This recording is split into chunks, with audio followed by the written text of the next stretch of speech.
I am Franklin Moore, 72 years old, and I spent 45 years building a kingdom for my family. I worked double shifts at the Port Authority, missed birthdays to secure promotions, and swallowed my pride more times than I can count so my children would never know the taste of hunger. I thought I was their hero. I thought I was the patriarch of a legacy that would last generations. But it took exactly 45 seconds for them to show me that I was nothing more than a bank account with a pulse. Last Saturday at my retirement party, amidst the clinking of crystal glasses and the smell of expensive roasting meat, my wife Claudette walked onto the stage. She did not come to hug me, she came to execute me. She handed me a yellow manila envelope in front of 200 guests and smiled a smile that chilled my blood. Inside were divorce papers. My son Terrence clapped. My daughter Jasmine cheered. My daughter-in-law Megan pulled out her phone to live stream my humiliation to the world. I stood there holding the paper that ended my marriage, and I felt something snap inside me. I did not cry. I did not beg. I simply took my fountain pen, signed the papers on the hood of my car, and whispered 5 words that they should have listened to more carefully. You have no idea what you just did. Before I continue this story, let me know where you are watching from in the comments below. Hit like and subscribe if you have ever had to stand up to family members who mistook your kindness for weakness. The evening started as the pinnacle of my existence. The backyard of our estate in Sag Harbor was transformed into a wonderland of lights and luxury. It was the kind of party a black man born in the 1950s could only dream of. I stood on the mahogany deck wearing a tuxedo that cost more than my father's first car, looking out at the sea of faces. There were colleagues from the Port Authority city council members and neighbors who had spent years trying to guess how I made my money. The jazz band was playing a soft Coltrane number and the air smelled of salt water and success. I tapped my spoon against my champagne flute. The sound rang out crisp and clear, silencing the chatter. I felt a swell of pride in my chest. This was it. I had crossed the finish line. I cleared my throat and began to speak. I thanked God for my health. I thanked my team for their loyalty. And then I turned to my family. I looked at Claudette sitting in the front row wearing a silver gown that I had paid for her hair, perfectly coiffed, her face smooth, thanks to the best dermatologists in New York. I looked at my son Terrence sitting next to his wife Megan and my daughter Jasmine holding hands with her husband Blake. I raised my glass to them. I said that everything I did, every drop of sweat, every late night was for them. I was about to announce the surprise cruise around the world I had booked for Claudette and me, but the music cut out abruptly.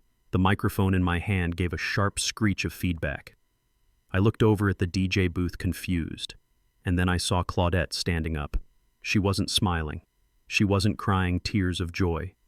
She had a look on her face that I had never seen before. It was a look of cold, hard calculation. She walked up the stairs to the deck, her heels clicking rhythmically on the wood. Click, click, click, like the ticking of a bomb. She didn't take the microphone from me. She didn't need to. She reached into her silver clutch and pulled out a thick yellow envelope. It wasn't a card. It was a legal document. She shoved it against my chest hard enough that I had to take a step back to keep my balance. The guests gasped. The sound sucked the air out of the party. Claudette's voice was loud enough to carry without a microphone. She said, "Happy retirement, Franklin. My gift to you is my freedom. I want a divorce. And I am taking the house, the accounts, and the dignity you have spent so long hoarding for yourself." I stood frozen. My brain could not process the data. This was the woman I had slept beside for 45 years. This was the woman who had nursed me when I had pneumonia. The woman I had just bought a diamond bracelet for, which was currently sitting wrapped on her vanity table. I looked down at the envelope. Petition for dissolution of marriage. It was real. I looked up at her, searching for a joke, a prank, anything. But her eyes were dead. And then before I could utter a single word, the second wave hit. My son Terrence jumped up from his seat. He didn't rush to my side to defend me. He didn't look shocked. He rushed to the stage to stand next to his mother. He grabbed the microphone from the stand. My son, the boy I had put through private schools, the man whose failed business ventures I had quietly bailed out 3 times, looked at the crowd and grinned. He said, "It is about time. Mom has been living in a financial prison for decades. Dad has controlled every penny, every decision, treating us like employees instead of family. Well, today the tyranny ends. Mom deserves half. We deserve our shares. The Moore family is finally under new management. The betrayal was physical. It felt like a physical blow to the gut. I looked at Terrence wearing a suit I knew I had paid for on my American Express card last month. He looked triumphant. He looked like he had just conquered a nation. And then I looked at the audience. The reaction was split down the middle, a horrific divide that showed me exactly who my friends were and who my enemies were. My colleagues, men and women of my generation, looked horrified. My old assistant, Mrs. Gable, had her hand over her mouth, tears streaming down her face. The neighbors looked uncomfortable, shifting in their seats, looking at their shoes. But my family. That was the image that burned itself into my retinas forever. I looked over at the VIP table. My daughter Jasmine was not crying. She was clapping. A slow, rhythmic clap, nodding her head as if she was watching a performance she had directed. Her husband Blake, a man I never trusted, a man who refused to look me in the eye when he asked for my daughter's hand, was leaning back in his chair, swirling his bourbon, a smirk plastered across his pale face. But the worst was Megan, my daughter-in-law, the woman who claimed to love our culture, who claimed to love this family, but who had spent the last 2 years slowly trying to erase my history from this house. She was standing on her chair. She had her phone out. The ring light attached to the case was blindingly bright. She was live streaming. I could see the screen. I could see the hearts floating up the side of the video. She was narrating to her followers. She was laughing. She shouted out loud, "Catch this tea, guys. The patriarch is finally going down. Generational wealth transfer happening live." She was monetizing my pain. She was turning the destruction of my life into content. The noise of the party had turned into a dull roar in my ears. The humiliation was total. They had planned this. This wasn't a spur-of-the-moment decision. You don't have legal papers drawn up, served, and a speech prepared by accident. They had coordinated this to inflict maximum damage. They wanted to break me publicly so I would be too ashamed to fight back privately. They wanted me to crumble. They expected the angry black man. They expected me to scream, to throw a punch, to give them exactly the footage they needed to paint me as the villain and justify their theft. I looked at Claudette. She was waiting for the explosion. She wanted me to give her a reason to call security, but I am a logistics man. I spent 40 years managing the flow of millions of tons of cargo. I know that when a storm hits, you do not scream at the wind. You batten down the hatches and you wait for the shift. I took a deep breath. I smoothed the lapels of my tuxedo. I did not shed a tear. I stepped down from the deck. The crowd parted for me like the Red Sea people backing away as if I were contagious. I walked past the pool, past the untouched buffet, straight to the driveway where my pride and joy was parked. My vintage 1967 Lincoln Continental, pitch black, immaculate. I placed the yellow envelope on the hood of the car. The metal was still warm from the afternoon sun. I reached into my jacket pocket and pulled out my Mont Blanc fountain pen, the one Claudette gave me for our 30th anniversary. I uncapped it. The gold nib glinted in the moonlight. I flipped to the last page of the settlement agreement. I didn't even read it. I knew what it said. It said they wanted everything, and in that moment, I decided to give them exactly what they wanted. I signed my name, Franklin Augustus Moore. The ink flowed dark and permanent. I capped the pen. I picked up the papers. I walked back to Claudette. She flinched when I got close, expecting a blow. I simply held out the envelope. She took it, her hands trembling slightly, not from fear, but from greed. I leaned in close to her ear. I smelled her perfume, the Chanel No. 5 I had bought her at the duty-free shop in Paris. I lowered my voice so only she and Terrence could hear. I said you wanted a quick settlement. You got it. But you have absolutely no idea what you just did. You think you just won the lottery, but you just pulled the pin on a grenade and you are all standing in a circle holding it. I turned around. I didn't look at the house. I didn't look at the guests. I walked back to my car. I got in. I turned the key. The engine roared to life, a deep guttural growl that sounded like a beast waking up. I didn't pack a bag. I didn't take a change of clothes. I didn't take the family photos. I backed out of the driveway of the estate I had paid for with my blood and sweat. As I drove down the long, winding road, I looked in the rearview mirror one last time. I saw them popping champagne bottles. I saw Megan dancing. They were celebrating my death. But they were wrong. They were celebrating their own funeral. They just didn't know it yet. I reached for my phone on the passenger seat and dialed the one number I knew by heart. It was time to make the call. It was time to initiate Protocol Zero. I drove for 40 minutes in silence. The only sound was the hum of the Lincoln's engine and the rhythmic thumping of my own heart slowing down to a steady beat. I did not drive to a motel. I did not drive to a friend's house to cry on a shoulder. I drove to the one place my family did not know existed. 10 years ago, when Terrence dropped out of college for the second time and demanded a $50,000 investment for a clothing line that never produced a single shirt, I bought an apartment. It is in a high-rise building in downtown overlooking the city skyline.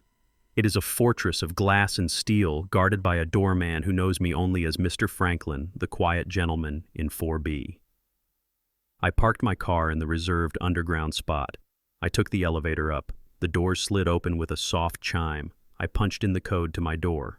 1952, the year I was born. The door clicked open.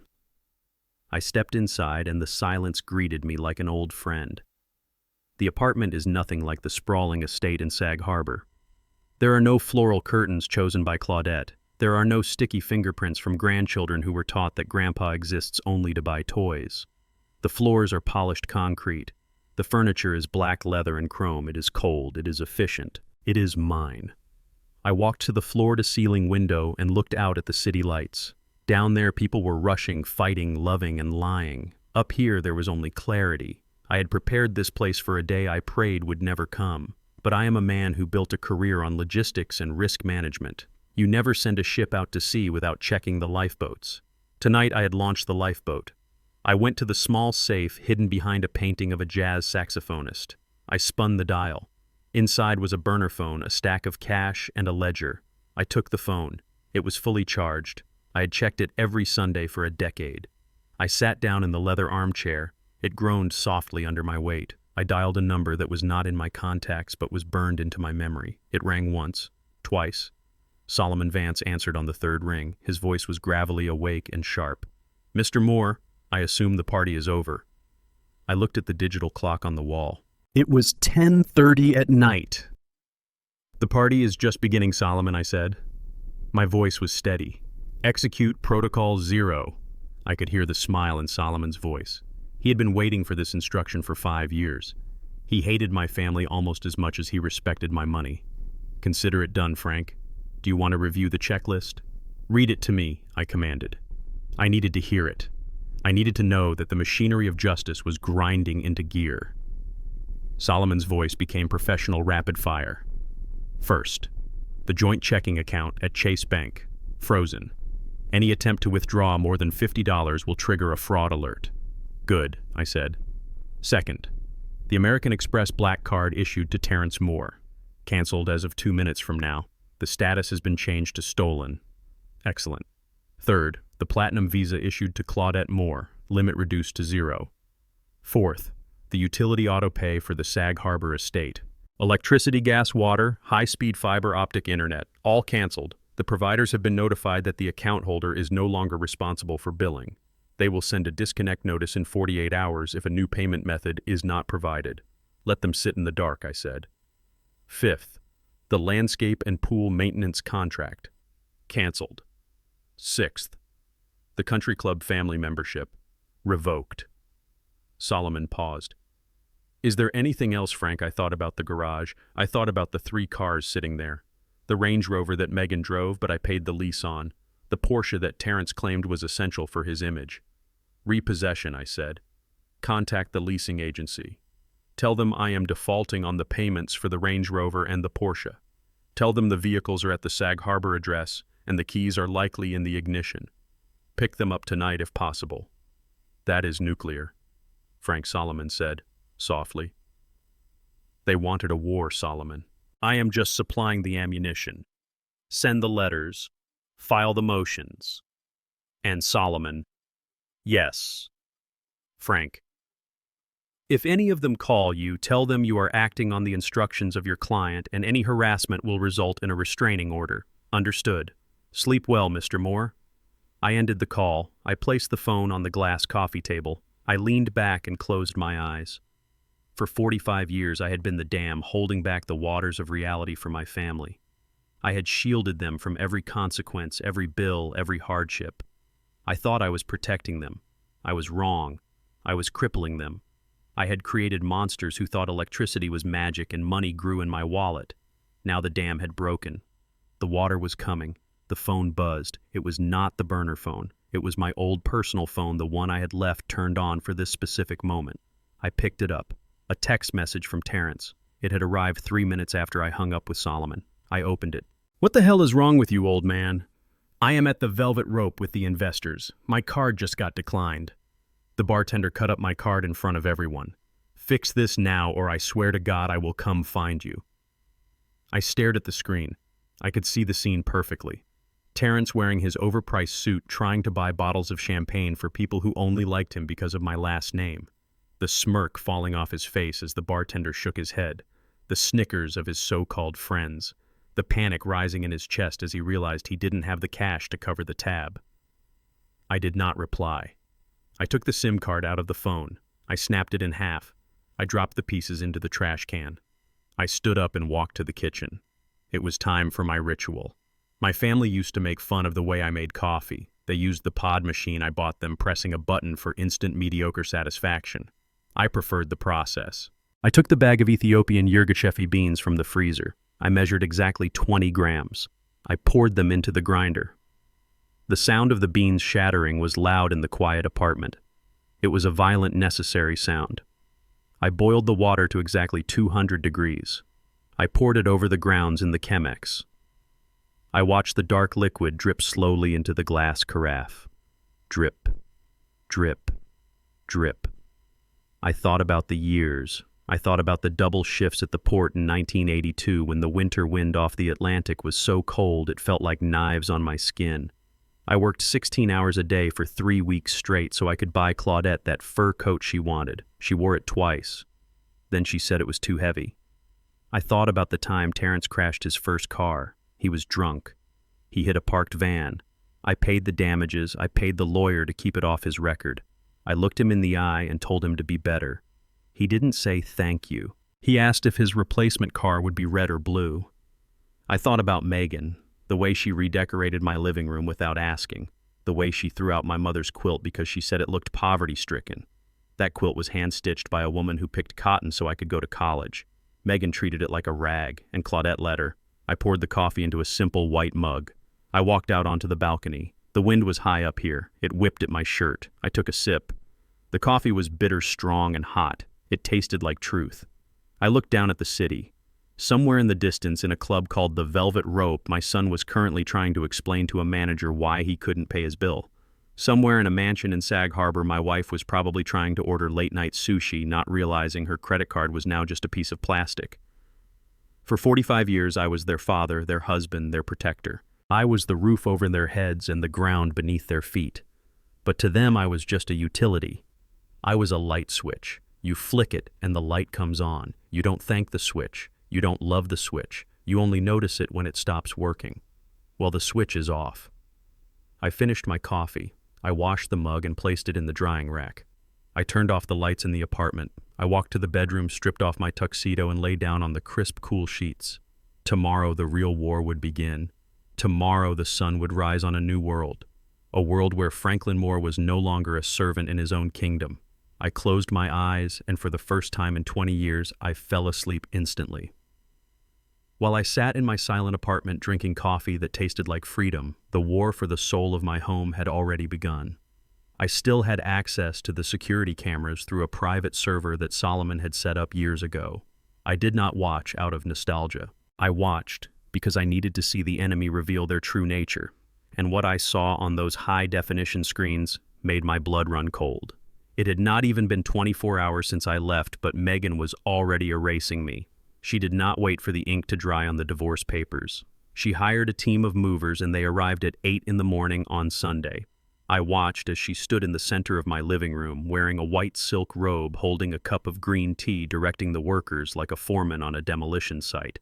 She pointed a manicured finger at the wall above the fireplace. Hanging there was a painting I had bought in Harlem in 1985. It was an original piece by a local artist depicting the struggle and the beauty of our ancestors. It was vibrant and loud and full of history. It was the first thing I bought when I made my first million. Megan crinkled her nose as if she smelled something rotting. She told the movers to take that thing down. She called it aggressive. She said the colors clashed with her vision of a modern, neutral sanctuary.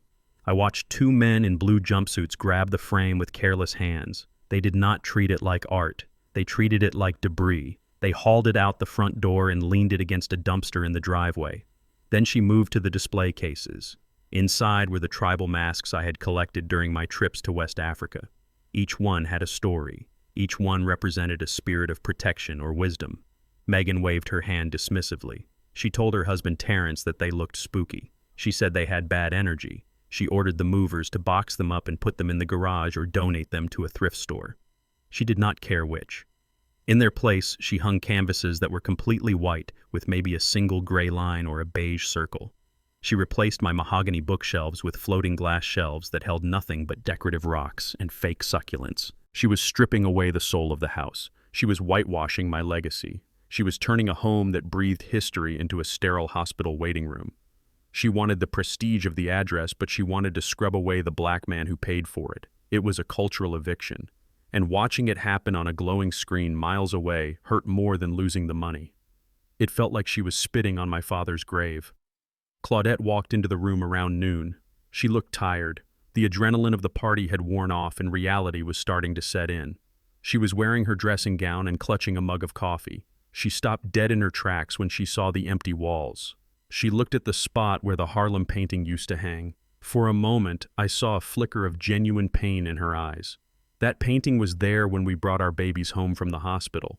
It was there when we celebrated Christmases and birthdays. It was part of the family. She asked Megan what happened to the art. Her voice was small and hesitant. Megan did not even look at her. She kept scrolling on her tablet, searching for expensive Italian sofas. She told Claudette that they were rebranding the house. She said they needed to elevate the aesthetic if they wanted to get featured in design magazines. She said the old stuff was too heavy and depressing. Claudette tried to protest. She said that Frank loved those masks. She said they were valuable. But before she could finish her sentence, Terrence stepped in.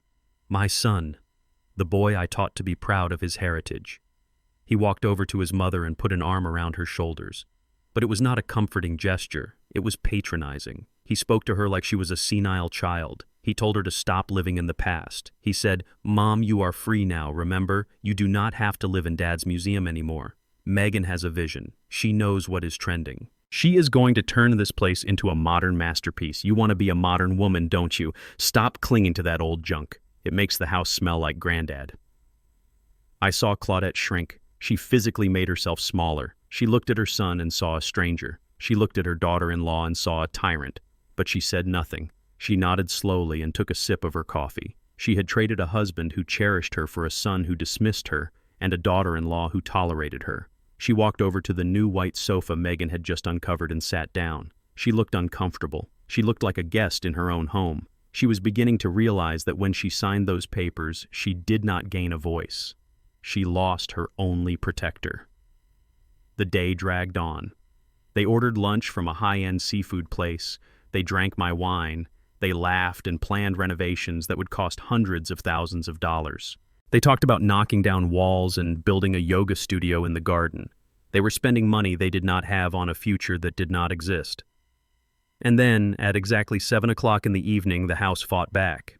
The sun had gone down, and the house was illuminated by the soft glow of the recessed lighting I had installed just last year. Megan was in the middle of a speech about replacing the kitchen countertops with imported marble. Suddenly there was a loud click that echoed through the halls. Then another, and another. Darkness. Absolute total darkness swallowed the room. The lights died instantly. The hum of the refrigerator ceased. The soft music playing from the surround sound system cut out. The only light came from the screens of their smartphones, which cast ghostly blue shadows on their confused faces. Megan let out a scream. She demanded to know what happened. Terrence fumbled with his phone and turned on the flashlight. He swung the beam around the room. He said it must be a fuse. He told Blake to go check the breaker box in the basement. But it was not just the lights. The house began to die. The smart thermostat, which kept the temperature at a perfect 72 degrees, went blank. The electronic locks on the doors beeped a warning signal indicating they were running on backup battery. Outside, the gentle bubbling of the heated swimming pool stopped. The pumps shut down. The silence was deafening. November in Sag Harbor is not forgiving. Without the heating system, the cold from the ocean begins to creep through the walls very quickly. Within 30 minutes, the temperature inside the house began to drop. The luxury villa was turning into a stone tomb. Blake came running back up from the basement. He looked panicked. He said the breakers were fine. Everything was in the on position. He said he checked the main meter outside and it was locked. There was a red tag on it. He held it up. It was a disconnect notice from the power company. Megan snatched the tag from his hand. She read it out loud. Service suspended due to request by account holder. Final bill outstanding. Reconnection fee required immediately. She screamed my name. She threw the tag on the floor. She yelled that Frank did this on purpose. She called me a petty old man. She looked at Terrence and told him to fix it. She told him to call the power company right now and demand they turn it back on. Terrence dialed the number on the tag. He put it on speaker. The automated voice was cheerful and polite. It informed him that the account ending in 402 had been closed. To restore service, a new account had to be opened.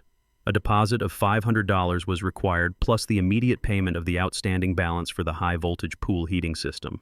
The total amount due was $4,300. The room went silent again. $4,000. To me, that was a business expense. To them, in that moment, it was a fortune. Terrence looked at Megan. Megan looked at Blake. Blake looked at the ceiling. Terrence cleared his throat. He turned to his brother-in-law. He said, "Blake, you are the finance guy. Put this on your card. We will wire you the money on Monday when the bank transfers clear." This was the moment. The first crack in the alliance. Blake took a step back. He let out a nervous laugh. He patted his pockets as if searching for a wallet he knew was empty. He said honestly, "Terry, I would love to help out, but my cards are maxed out right now because of that investment property I bought in Brooklyn. My liquidity is all tied up in assets. I literally do not have $4,000 available credit. I thought you guys were the ones with the inheritance. I thought Frank left you everything," Jasmine chimed in. Her voice was shrill in the dark. She said, "Why do we have to pay? This is Mom's house. Mom should pay." All eyes turned to Claudette. She was sitting in the dark, shivering in her thin silk robe. She clutched her purse. She opened it and pulled out her credit card. The Platinum Visa, the one she had used for 20 years without ever looking at a limit. She handed it to Terrence. She said, "Just pay it. I do not want to freeze to death." Terrence read the numbers to the operator. There was a pause that lasted an eternity. Then the automated voice spoke again. "We are sorry. The transaction has been declined by the issuer. Please provide an alternative payment method." Terrence stared at the phone. He looked at his mother. He said, "Mom, the card is dead. Dad must have killed it." Megan let out a sound of pure frustration. She slammed her hand against the wall. She said, "This is ridiculous. We are sitting in a $5 million mansion and we cannot even turn on the lights. Someone has to have cash." They emptied their pockets.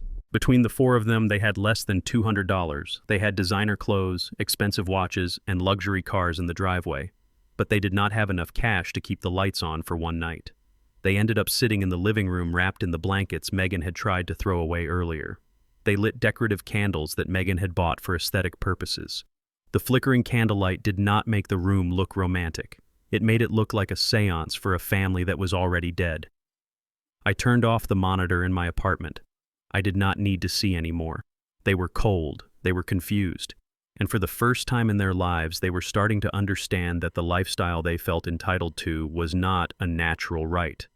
It was a product I purchased, and the subscription had just expired. Monday morning at the Sag Harbor estate did not break with the promise of a new beginning. It broke with the heavy gray weight of a hangover that had nothing to do with alcohol and everything to do with regret. The house was technically warm again after Terrence had drained his emergency savings to pay the power company, but the atmosphere remained freezing. The four of them sat around the kitchen island picking at a breakfast of dry toast and instant coffee because nobody had remembered to go to the grocery store. The silence was thick. It was a physical barrier that separated them. They were not a family anymore. They were four desperate people trapped in a lifeboat realizing there was not enough water for everyone. At 10 o'clock exactly, the heavy brass knocker on the front door slammed 3 times. It was not the rhythmic tap of a guest. It was the authoritative pound of official business. Terrence flinched. He looked at the door with genuine fear. In the last 48 hours, every time the outside world interacted with them, it cost them money. He walked to the door, dragging his feet. Through the security camera feed, I watched him open it. Standing there was a courier holding a thick, rigid envelope with red stripes along the border. It required a signature. Terrence signed his name with a shaking hand. The courier did not smile. He simply handed over the package and walked away, leaving my son holding a bomb that was ticking down to 0. Terrence walked back into the kitchen. He placed the envelope on the marble countertop. The return address was stamped in bold black ink.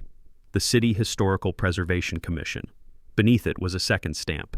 The Internal Revenue Service Department of Property Taxation. Claudette put down her coffee mug. Her hands were trembling. She asked what it was. Terrence did not answer. He tore open the tab. He pulled out a stack of documents that were stapled together. The paper was heavy. It was the kind of paper used for lawsuits and levies.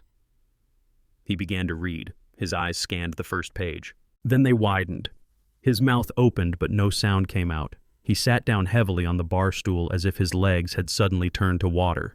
Megan snatched the papers from his hand. She was impatient. She was arrogant. She scanned the document. Then she screamed. It was not a scream of fear. It was a scream of disbelief. She threw the papers onto the island, sending toast crumbs flying. She yelled that this was impossible. She yelled that they were making it up. Jasmine picked up the documents. She began to read aloud. Her voice was steady, but it grew louder and sharper with every sentence. The letter was a notice of violation, a severe violation. It stated that the property located at 42 Ocean Drive was designated as a Class A cultural landmark due to its unique mid-century architecture and its historical significance as one of the first African-American-owned estates in the district. This designation granted the property a special tax exemption status that reduced the annual property tax by 80%. Jasmine paused. She looked at Megan. Her eyes were narrowing into slits. She continued reading. The letter stated that the exemption was contingent upon the strict preservation of the property's exterior facade and the maintenance of specific interior cultural artifacts that were cataloged as part of the heritage site. Then came the list of infractions. The inspector had driven by this morning. He had seen the pile of mahogany window frames in the dumpster. He had seen the contractors sandblasting the historical brick to paint it white. He had seen the movers carrying out the tribal masks and the Harlem Renaissance paintings, which were listed as protected fixtures of the estate. The letter was brutal in its precision. It said that by altering the facade and removing the protected artifacts, the owners had violated the preservation agreement. Therefore, the tax exemption status was immediately revoked. Not only was it revoked for the current year, but the violation triggered a retroactive penalty clause. They owed the back taxes for the last 5 years, plus a penalty for the destruction of historical property. Jasmine flipped to the last page. The number was printed in bold at the bottom. Total amount due, immediately to avoid liens and seizure, $45,842. The number hung in the air.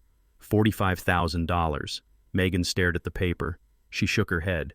She said that she was just trying to modernize it. She said she wanted to create a farmhouse aesthetic. She said that brick was ugly and those masks were creepy.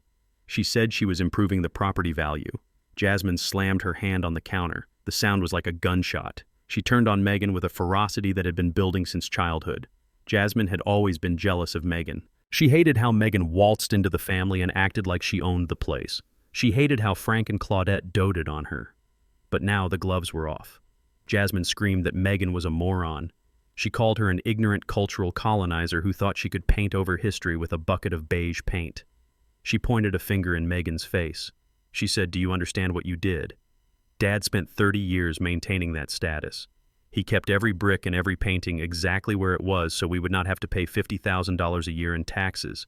He played the game. He knew the rules. And you came in here with your Pinterest board and your arrogance and you blew it up in 24 hours. Megan recoiled. Tears began to well up in her eyes. But they were not tears of remorse. They were tears of manipulation. She looked at Terrence.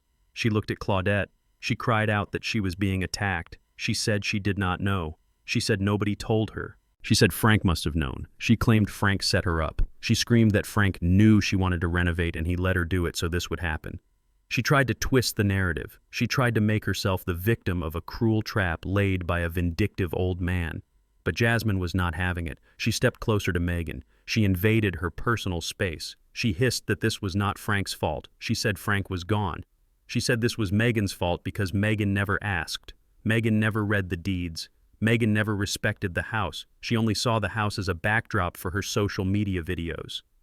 Jasmine grabbed the letter and shook it in Megan's face. She asked where they were going to get $45,000. She asked if Megan had that kind of money in her trust fund. Megan went silent. Everyone knew Megan did not have a trust fund.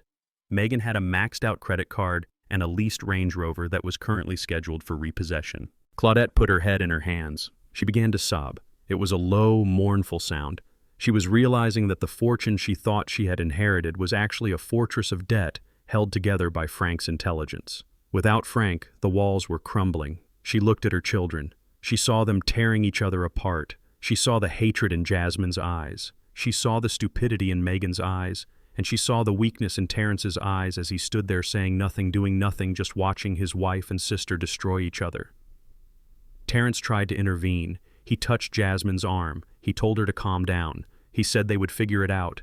He said they could appeal the decision. He said maybe they could put the paintings back. Jasmine laughed. It was a bitter, ugly laugh. She told Terrence to wake up. She said the inspector had already taken photos. The violation was recorded, the bill was issued, the government does not take IOU notes. She told Terrence that he was just as stupid as his wife. She told him that he was the man of the house now and he needed to fix it. Terrence looked at the bill. He looked at his mother. He looked at his wife. He realized he could not fix it. He did not know how to appeal a tax ruling. He did not know how to negotiate with the Heritage Commission. He did not have $45,000. He barely had $45. I watched it all from the comfort of my leather armchair in the city. The image on my iPad was crisp and clear. I had a glass of chilled Pinot Noir in my hand, even though it was barely noon. I took a slow, deliberate sip. The wine was dry and complex with notes of dark cherry. It tasted like victory. I zoomed in on the screen. I looked at Megan's face. The mascara was running down her cheeks. The arrogance was gone, replaced by panic. I looked at Jasmine's face. It was twisted with greed and fear. I looked at Terrence. He looked like a lost child waiting for his father to come home and make everything right. But I was not coming home. Megan was right about one thing. I did know. I knew that the moment I left, she would try to change the house. I knew she hated the history of that building. I knew she felt threatened by the black excellence that the estate represented. I knew her ego would drive her to paint over it, to erase it, to make it look like every other McMansion in the Hamptons. I could have warned her. I could have left a note saying, "Do not touch the brickwork." I could have explained the tax code to them. But why should I? They claimed they were smarter than me. They claimed I was controlling. They claimed I was holding them back. So I stepped aside. I gave them the freedom to make their own decisions. And just as I predicted, their first decision was to destroy their own safety net. They thought the wealth came from the house. They did not understand that the wealth came from the management of the house. They wanted the kingdom, but they did not want the responsibility of the crown. Now the tax collector was at the gate, and the treasury was empty. I watched Jasmine throw the papers at Terrence. I watched Megan run out of the room crying. I watched Claudette stare at the wall, seeing her comfortable retirement evaporate into thin air. I closed the cover of my iPad. The screen went black. I placed the glass of wine on the table. I felt a sense of profound calm. This was only the beginning. The tax bill was just the first domino. They were worried about $45,000. They had no idea that tomorrow the bank would be calling about the $800,000. I stood up and walked to the window. The city below was busy and loud, but up here it was quiet. I was alone, but for the first time in 45 years, I was not lonely. I was vindicated. I spoke to the empty room. My voice was low and steady. Welcome to the real world. Tuition is expensive, and payment is due in full. While I was sipping my wine and watching the chaos unfold at the house, my son Terrence was waking up with a different kind of headache. He had spent the night believing that even with the tax bill looming, he still had an ace up his sleeve. He had the family business, more logistics, the company I built from a single delivery van into a fleet that moved freight across the entire tri-state area. Terrence had always complained that I micromanaged the company. He told anyone who would listen that if he were in charge, profits would double. He said I was too conservative and too old-fashioned. Well, today was his first day as the sole captain of the ship. I watched the feed from the office security cameras. It was 9 o'clock in the morning. The elevator doors opened on the 12th floor of the downtown office building. Terrence stepped out. He looked like a model from a business magazine. He was wearing a custom navy blue three-piece suit with a silk tie that probably cost more than a driver makes in a week. He was carrying a leather briefcase that I knew for a fact was empty because he never did any actual work. He adjusted his cufflinks and checked his reflection in the glass door. He was rehearsing his face. He wanted to look stern. He wanted to look authoritative. He was planning to walk in there and demand a budget review. He was planning to fire the operations manager just to show everyone who was boss. He had a speech prepared about synergy and modernization. He swiped his key card with a flourish and pushed the heavy glass doors open, ready to receive the adoration of his subjects. But there was no applause. There was no bustle of activity. There was no sound of phones ringing or keyboards clacking or dispatchers shouting orders to drivers. There was only silence. Terrence walked into the main bullpen. It was a large open space that usually held 20 desks occupied by logistics coordinators and customer service representatives. Today, it was a ghost town. The desks were there, but they were bare. No family photos, no coffee mugs, no stacks of waybills, just empty laminate surfaces collecting dust. He stopped in the middle of the room. He turned in a slow circle. He looked confused. He looked like a man who had walked onto a stage after the audience had already gone home. He shouted hello. His voice echoed off the walls. It sounded small and pathetic. He walked to the office of the operations manager, Mrs. Higgins. She had been with me for 15 years. She ran the floor with an iron fist. Her office was empty. Her nameplate was gone from the door. He ran to the dispatch room. This was the heart of the company. The screens on the wall usually tracked the location of every truck in the fleet. Today the screens were dark. The headsets were unplugged and sitting neatly on the chairs. Terrence pulled out his phone. He began to dial numbers frantically. I knew exactly who he was calling. He was calling the drivers. He was calling the warehouse managers. But nobody was answering. What Terrence did not understand was that Moore Logistics was not a collection of trucks and desks. It was a collection of relationships. It was built on trust. It was built on the fact that when Frank Moore gave his word, the job got done and the people got paid. Last week, when I decided to execute Protocol Zero, I called a meeting. Not with my family, but with my employees. I told them the truth. I told them I was retiring and that my son would be taking over. I saw the fear in their eyes. They knew Terrence. They knew he was lazy and incompetent. They knew he would run the company into the ground in a month. So I gave them a choice. I told them that my old friend who runs a rival logistics firm was looking to expand. I told them I had already negotiated a package deal. Anyone who wanted to leave could go to the new company with a 10% raise and full benefits starting Monday morning. Every single one of them signed the resignation letter. Every single one of them chose to follow my recommendation rather than serve my son. Terrence stood in the center of the empty office. He was the king of nothing. He had the title he always wanted. He was the CEO. But a CEO without a team is just a man in a suit standing in an expensive room. He rushed into my old office, which he had already claimed as his own. He sat down at the mahogany desk. He opened the laptop. He tried to log into the company bank accounts. Access denied. He tried to access the client database. File not found. I had not deleted the data. That would be illegal. But the passwords were intellectual property and I was the only one who knew them. He was hyperventilating. He was loosening his tie. He was sweating through that expensive custom shirt. He realized that the cargo was sitting on dock somewhere and nobody was moving it. The clients were calling numbers that rang in an empty room. The contracts were being breached by the minute. The lawsuits for non-delivery would start arriving by the afternoon. And then the door opened again. Terrence looked up, hoping it was an employee, hoping it was someone to save him. But it was not. It was Mr. Henderson, the owner of the building. Mr. Henderson was a man who did not care about family drama. He cared about rent per square foot. He walked into the office not with a smile but with a clipboard. He looked around the empty room. He looked at Terrence sweating behind the big desk. He did not look surprised. He looked annoyed. He walked straight up to the desk. He did not offer a handshake. He placed a document on the desk. "Mr. Moore," he said. "I see you are downsizing." Terrence stammered.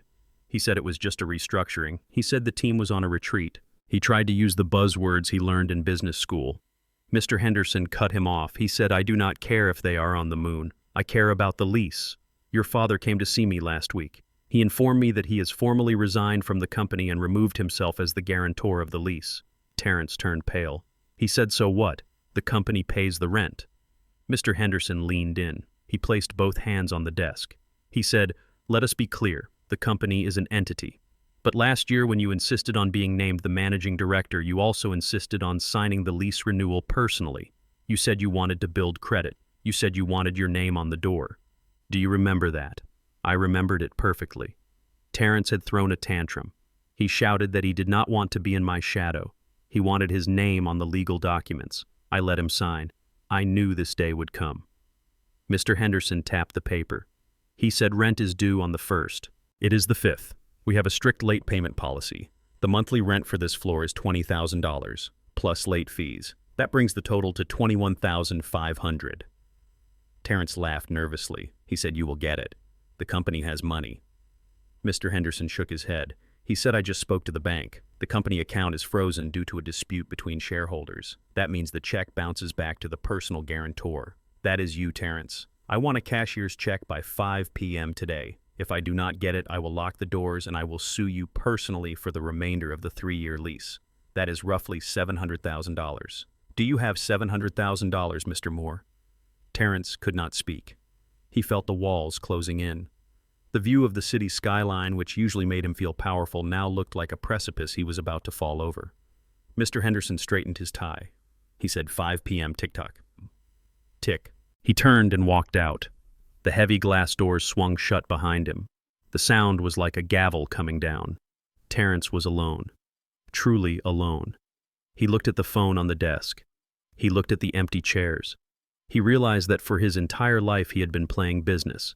He had been a child sitting in the cockpit of a plane while his father flew it. He thought he was flying because he was holding the yoke. But now the pilot was gone. The autopilot was off, and the ground was coming up very fast. He slumped back in the chair. The leather squeaked. He put his head on the desk. The cold wood pressed against his forehead. He began to cry. Not the angry tears of a man who has been wronged, but the terrified tears of a boy who has just realized that the world is a hard and unforgiving place, and he has absolutely no idea how to survive in it. He knew nothing about logistics. He knew nothing about payroll. He knew nothing about leadership. He was a fraud. And for the first time in 32 years, the mirror was showing him exactly who he was. A man with an empty briefcase and an empty head sitting in an empty room, waiting for the end. While Terrence was crying in his empty office, Claudette was about to face her own public execution. For 20 years, my wife had a routine. Every Tuesday at 11 o'clock, she drove to the gourmet market on Main Street. She did not shop for groceries like a normal person. She curated them. She walked the aisles of that high-end store like she was the queen inspecting her colony. She bought imported truffles, aged balsamic vinegar, and cuts of meat that cost more than a car payment. It was her stage. It was where she showed the other wives in Sag Harbor that the Moore family was untouchable. I watched the GPS tracker on the dashboard of her Mercedes. She was heading to the market. She was trying to maintain normalcy. She was trying to pretend that her husband had not left her, that her son was not a failure, and that her house was not a freezing tax liability. She walked into the store wearing her oversized sunglasses and her cashmere coat. She grabbed a basket. She filled it with comfort food. But not just any comfort food. She picked out lobster bisque, a bottle of Dom Perignon, and a tin of caviar. She was trying to eat her feelings, but she forgot that she no longer had the wallet to pay for the meal. She walked to the register. The cashier was a woman named Brenda who had known us for 15 years. Brenda smiled and started scanning the items. The total came to $412. Claudette did not even look at the screen. She reached into her purse and pulled out the Platinum Visa, the heavy metal card that had been her magic wand for 2 decades. She tapped it on the reader. Beep. The machine made a low, dissonant sound. Claudette frowned. She tapped it again, harder this time. Beep. Brenda looked at the screen. She lowered her voice to a whisper, trying to be discreet. She said, "Mrs. Moore, it says do not honor. Is there another card you would like to use?" Claudette laughed. It was a high-pitched, nervous sound. She said, "That is ridiculous. My husband must have forgotten to pay the bill." Try it again, Brenda. Brenda tried it again. This time the machine was louder. Declined. People in the line behind her started to shift their weight. A woman in a tennis outfit sighed loudly, checking her watch. The shame began to creep up Claudette's neck. It started as a flush of pink and turned into a deep crimson. She dug through her purse. She pulled out the backup MasterCard. Declined. She pulled out the American Express. Declined. I had been thorough. I had not just cut the cards. I had contacted the credit bureaus and placed a fraud alert on our joint Social Security profiles. Every single line of credit associated with my name was locked down tighter than Fort Knox. Claudette stood there. Her basket was full of luxury she could not afford. She looked at Brenda. Brenda looked back with pity. That was the worst part. It was not anger. It was pity. The queen had lost her crown. Claudette had to make a choice. She could leave the basket and walk out with her head held high, or she could beg. She chose a humiliating middle ground. She opened her wallet and counted the cash. She had $42. She started taking items out of the bag. She put back the champagne. She put back the lobster. She put back the caviar. She put back the organic vegetables. She kept a box of store-brand pasta, a jar of generic sauce, and a carton of milk. The woman behind her in line leaned forward. She said, "Excuse me, Mrs. Moore, do you need some help?" It was a neighbor, a woman Claudette had bragged to just last week about our upcoming trip to Europe. Claudette shook her head violently. She grabbed her meager bag of groceries. She did not wait for the receipt. She ran out of the store. She got into her car and sat there for 10 minutes. I could see her through the internal camera of the Mercedes. She was not crying. She was staring at the steering wheel, gripping it so hard her knuckles were white. She was realizing that without Franklin Moore, she was not the queen of Sag Harbor. She was just an old woman with $40 and a box of dry pasta. That night dinner at the mansion was a grim affair. The dining room was too cold to use, so they gathered in the kitchen again. The grand marble island was set not with a feast, but with bowls of boiled pasta and watery sauce. There was no wine. There was no laughter. Megan sat on a stool wearing a hoodie wrapped in a blanket. She was scrolling through her phone, furiously deleting comments. The backlash from her video was getting worse. People were calling her a gold digger. They were calling her abusive.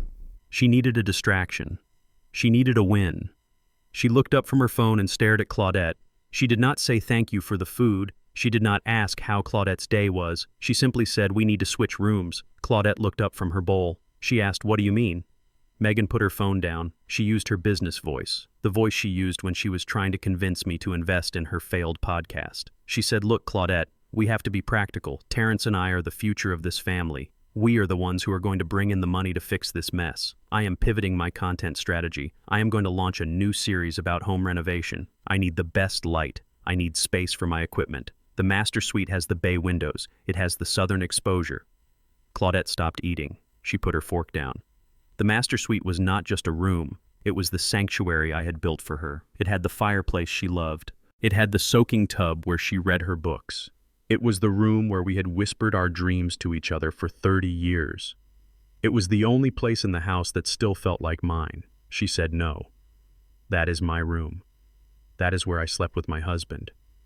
You have the guest wing. It is huge. Megan rolled her eyes. She said the guest wing faces north. The light is terrible. It makes me look gray. Besides, Claudette, be reasonable. You are one person. You are 70 years old. You do not need 1,000 square feet and a walk-in closet the size of a studio apartment. It is wasted space. Terrence and I are a couple. We need the room to breathe. We need the room to create. Megan turned to Terrence. She kicked him under the table. She gave him a look that said, "Speak up or else." This was the moment. This was the test. A son is supposed to protect his mother. A son is supposed to honor the woman who gave him life. But Terrence was not a man. He was a scared little boy, trapped in a man's body, and he was terrified of his wife. He refused to look at his mother. He looked at his bowl of pasta. He mumbled, "Well, Mom, she has a point. You are all alone in there. It does seem kind of selfish to keep the best room when you are just sleeping. Megan is trying to work. She is trying to save us. Maybe you could move to the downstairs suite." The downstairs suite. He was talking about the housekeeper's quarters. It was a small room behind the kitchen. It had a tiny window that looked out at the driveway. It was cold. It smelled of cleaning supplies. It was a room for servants. Claudette looked at her son. Her voice trembled. She said, "Terrence, are you serious? You are kicking me out of my own bedroom.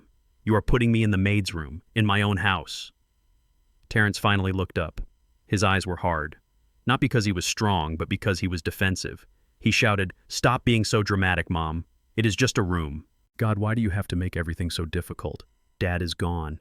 He is not coming back. We have to make changes. If you want to live here, you have to compromise. We are paying the electricity bill, remember? We are the ones handling the stress. The least you can do is get out of the way. Get out of the way. Those words hit Claudette harder than the divorce papers. She had spent her life getting out of the way. She got out of the way so Terrence could shine. She got out of the way so Jasmine could be happy. She got out of the way so Frank could work. And now her reward was a bowl of cheap pasta and an eviction notice from her own son. Megan clapped her hands. She said, "Great, it is settled. We will move your stuff tonight. I want to start painting tomorrow morning." They did not wait. They did not give her time to pack with dignity. Megan and Terrence marched upstairs. I watched on the bedroom camera as they started pulling Claudette's clothes out of the closet. They threw her silk blouses on the floor. They swept her perfume bottles into a cardboard box. They treated her life like it was garbage that needed to be taken out. Claudette stood in the doorway. She did not scream. She did not fight. She was in shock. She watched Megan strip the sheets off the bed. The sheets I had bought. Egyptian cotton. Megan balled them up and threw them in the hallway, saying they smelled like old people. By midnight, it was done. Claudette was sitting on the edge of a twin mattress in the housekeeper's room. The room was freezing. The heating vent down there had never worked properly, and I had never fixed it because nobody lived there. The wind rattled the thin window pane. She pulled her knees up to her chest. She wrapped her cashmere coat around her because there were no extra blankets. She looked around the small, cramped room. There was a single lamp casting a yellow, depressing light. For the first time since the party, Claudette cried. But she did not cry for herself. She cried for what she had lost. She closed her eyes and she remembered. She remembered a night 5 years ago. She had the flu. She was miserable.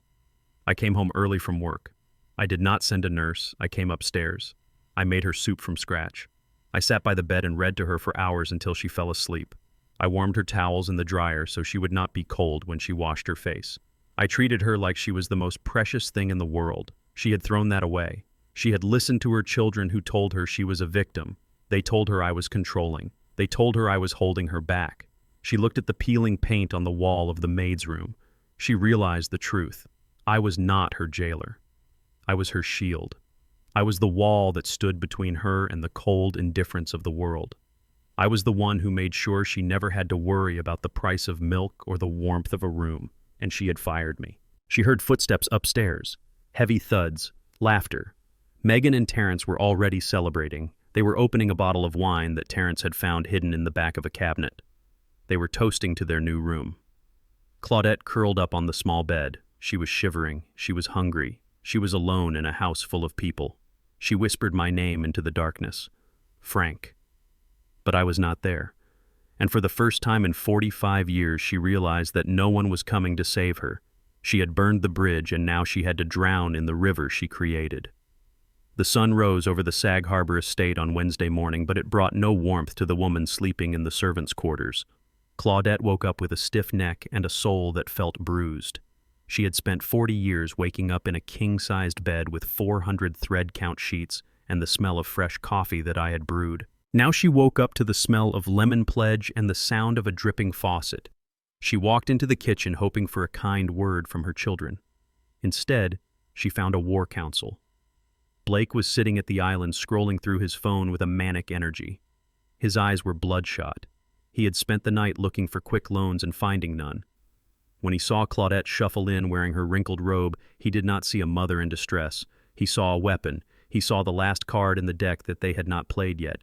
He stood up and walked over to her. He put his hands on her shoulders. He used his softest voice, the voice of a salesman trying to close a deal on a house with a leaking roof. He said, "Claudette, you look terrible. You look pale. Are you feeling okay?" Claudette blinked. She said she had a headache. She said she was stressed. Blake nodded slowly. He looked at Jasmine and Terrence. He signaled them to come closer. He said, "Guys, look at her. Dad might hate us. Dad might hate me, but he loves Mom. He spent half a century worshiping the ground she walks on. If he knew she was sick, if he knew she was dying, he would drop the lawsuit. He would unfreeze the accounts. He would be here in 10 minutes with his checkbook open. Terrence frowned. He said, "But she is not dying, Blake. She just has a headache." Blake smiled.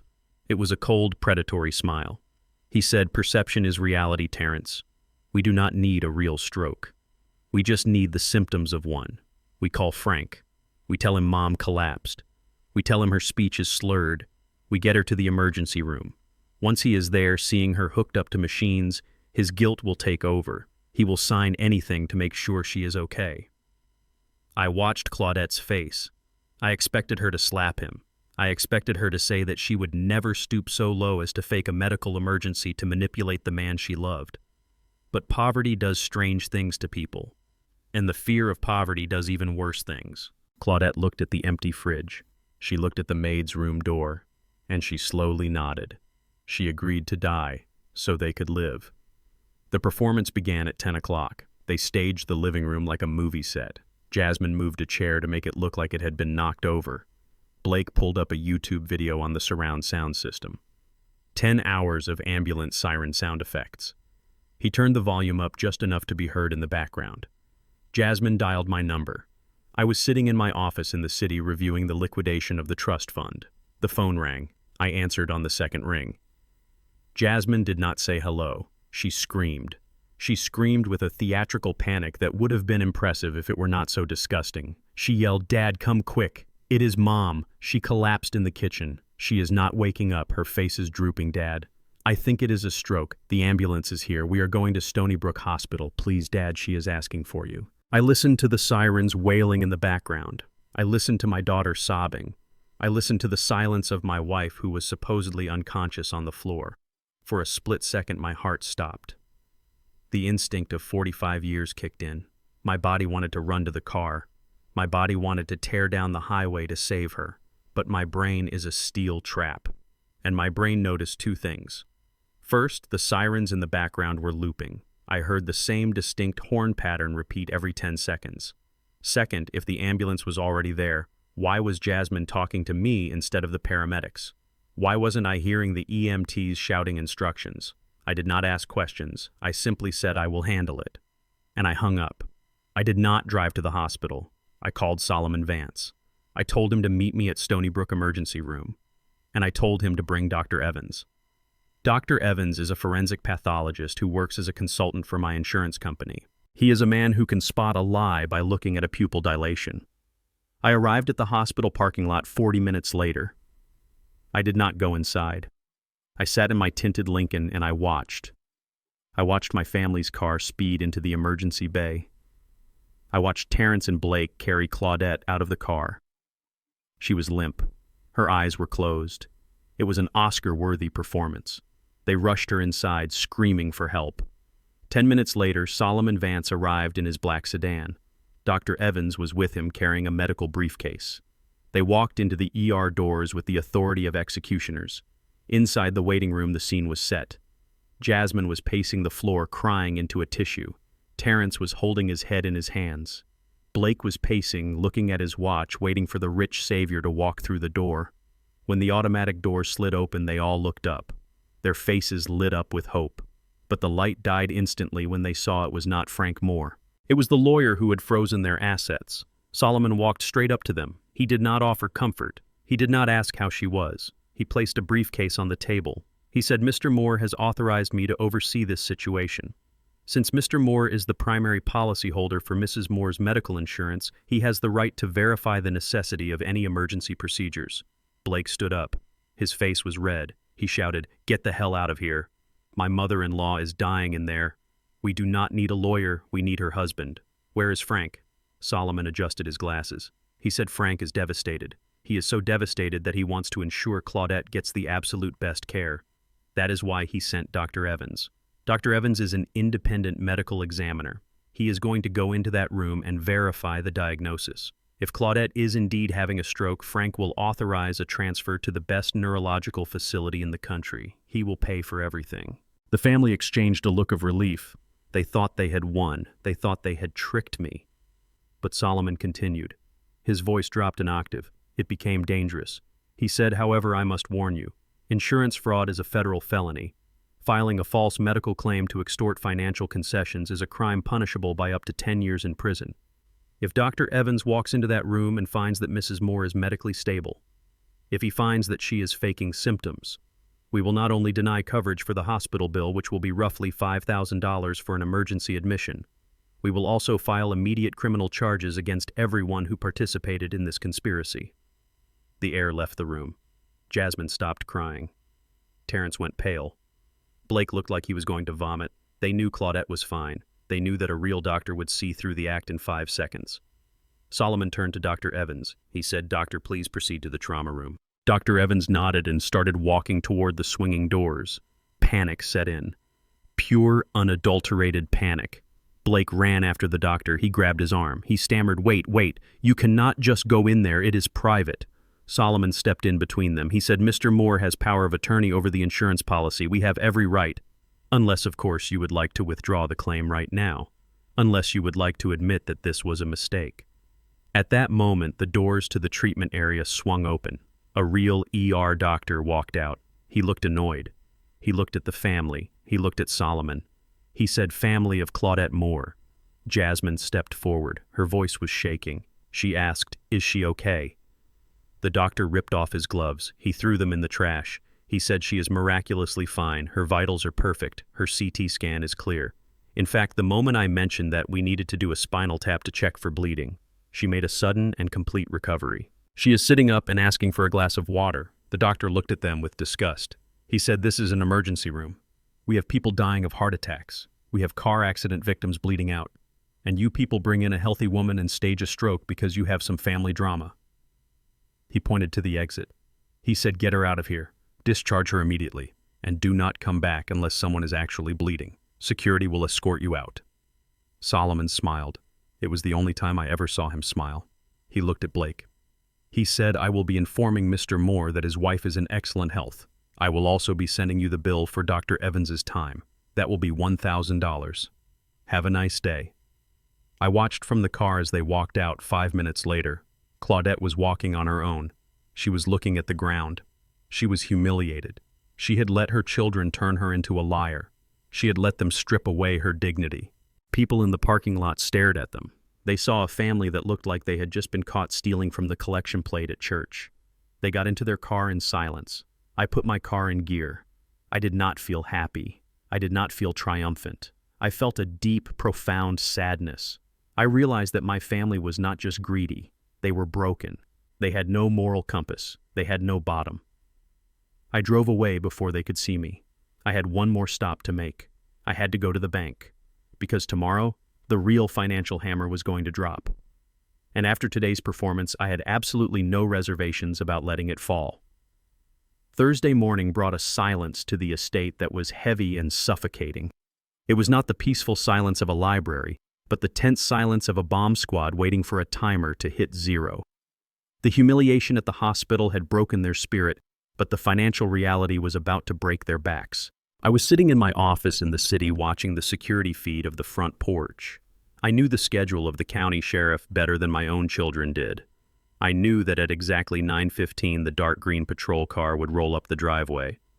And there it was, punctual as death. A deputy stepped out of the car. He walked up the stone steps with a heavy, determined stride.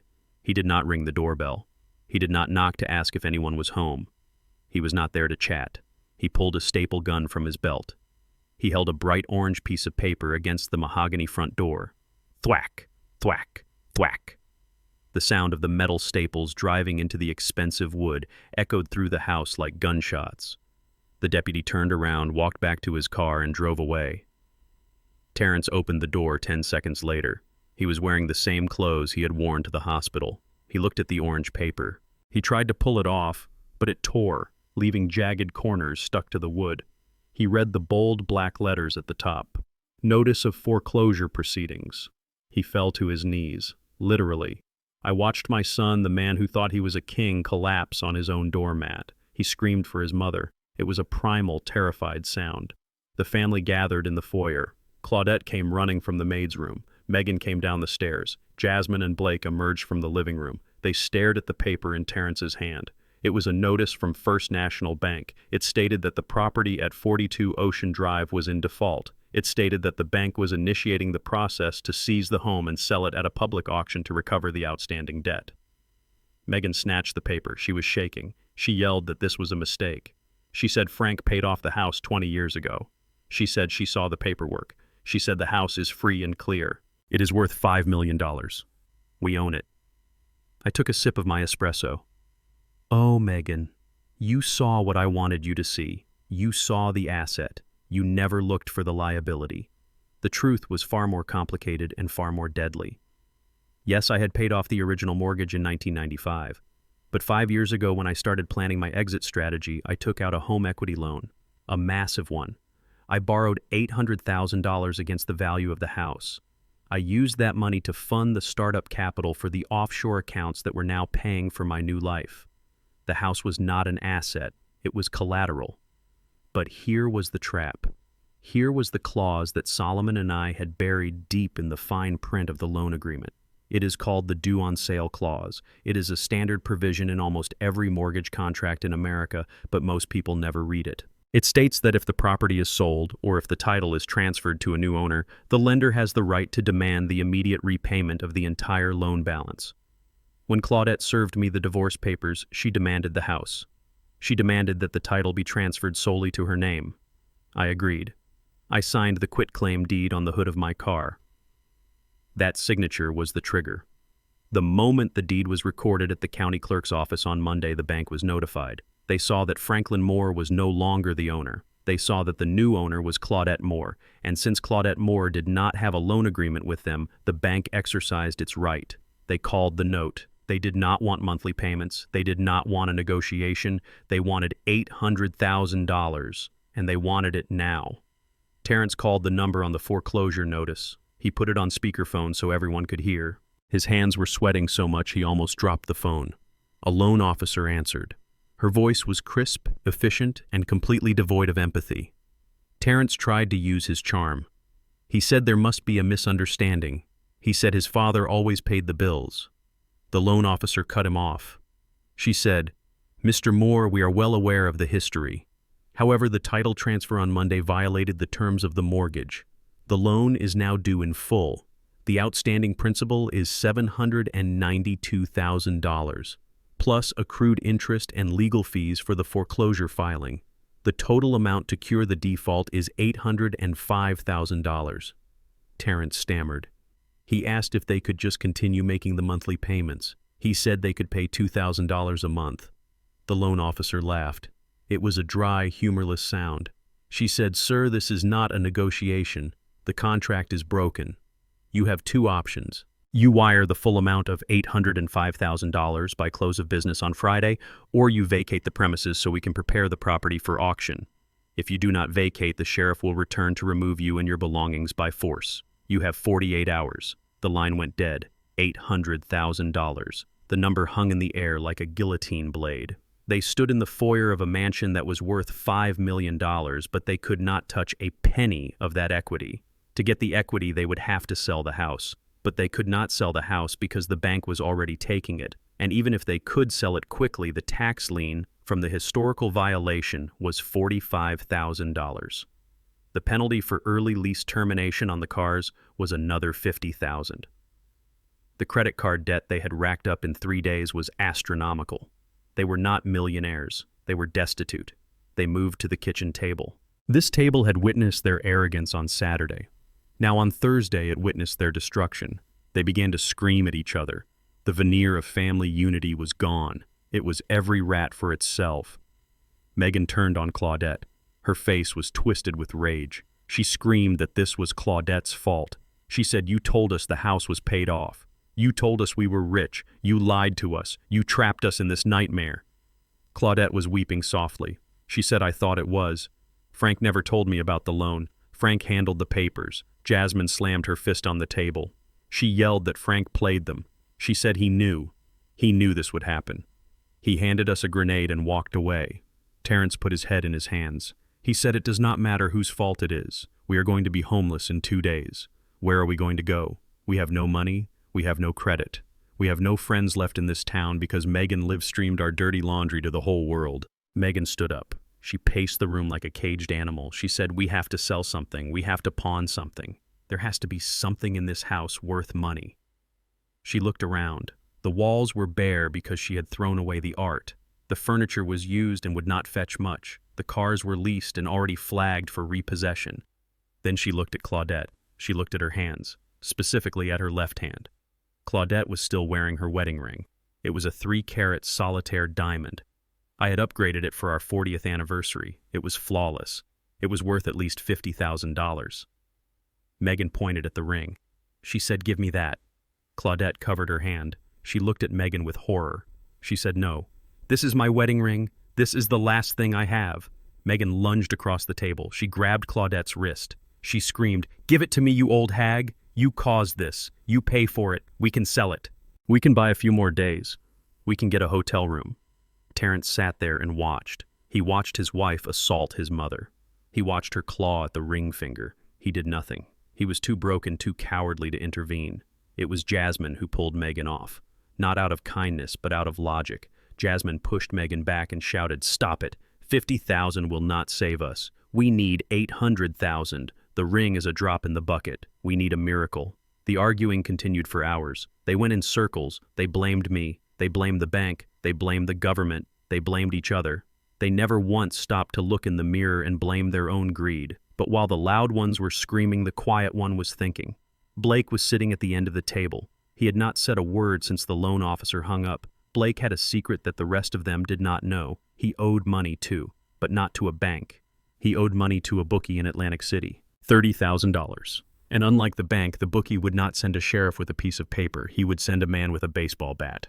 Blake watched the chaos. He saw that the ship was sinking and there was only one life vest. He looked at Claudette. He looked at the ring that Megan had failed to steal. But he knew there was more. He remembered seeing Claudette's jewelry box in the master bedroom before she was evicted to the maid's quarters. He knew she had moved it downstairs. He knew exactly where it was. It was an antique mahogany box lined with velvet. Inside was 40 years of gifts. The diamond tennis bracelet, the sapphire earrings from our trip to London, the heavy gold necklace from her 50th birthday. I had insured that box for $200,000. Blake looked at his wife Jasmine screaming at her brother. He looked at his mother-in-law weeping. He looked at the foreclosure notice on the table. His eyes narrowed. A darkness settled over his face. It was the look of a man who has decided that survival is more important than morality. He stood up slowly. He excused himself quietly, saying he needed to go to the bathroom. No one looked at him. No one cared. They were too busy tearing each other apart. Blake walked out of the kitchen. But he did not go to the bathroom.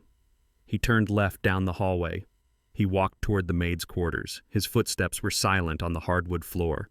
He reached the door to Claudette's small room. He pushed it open. The room was dim.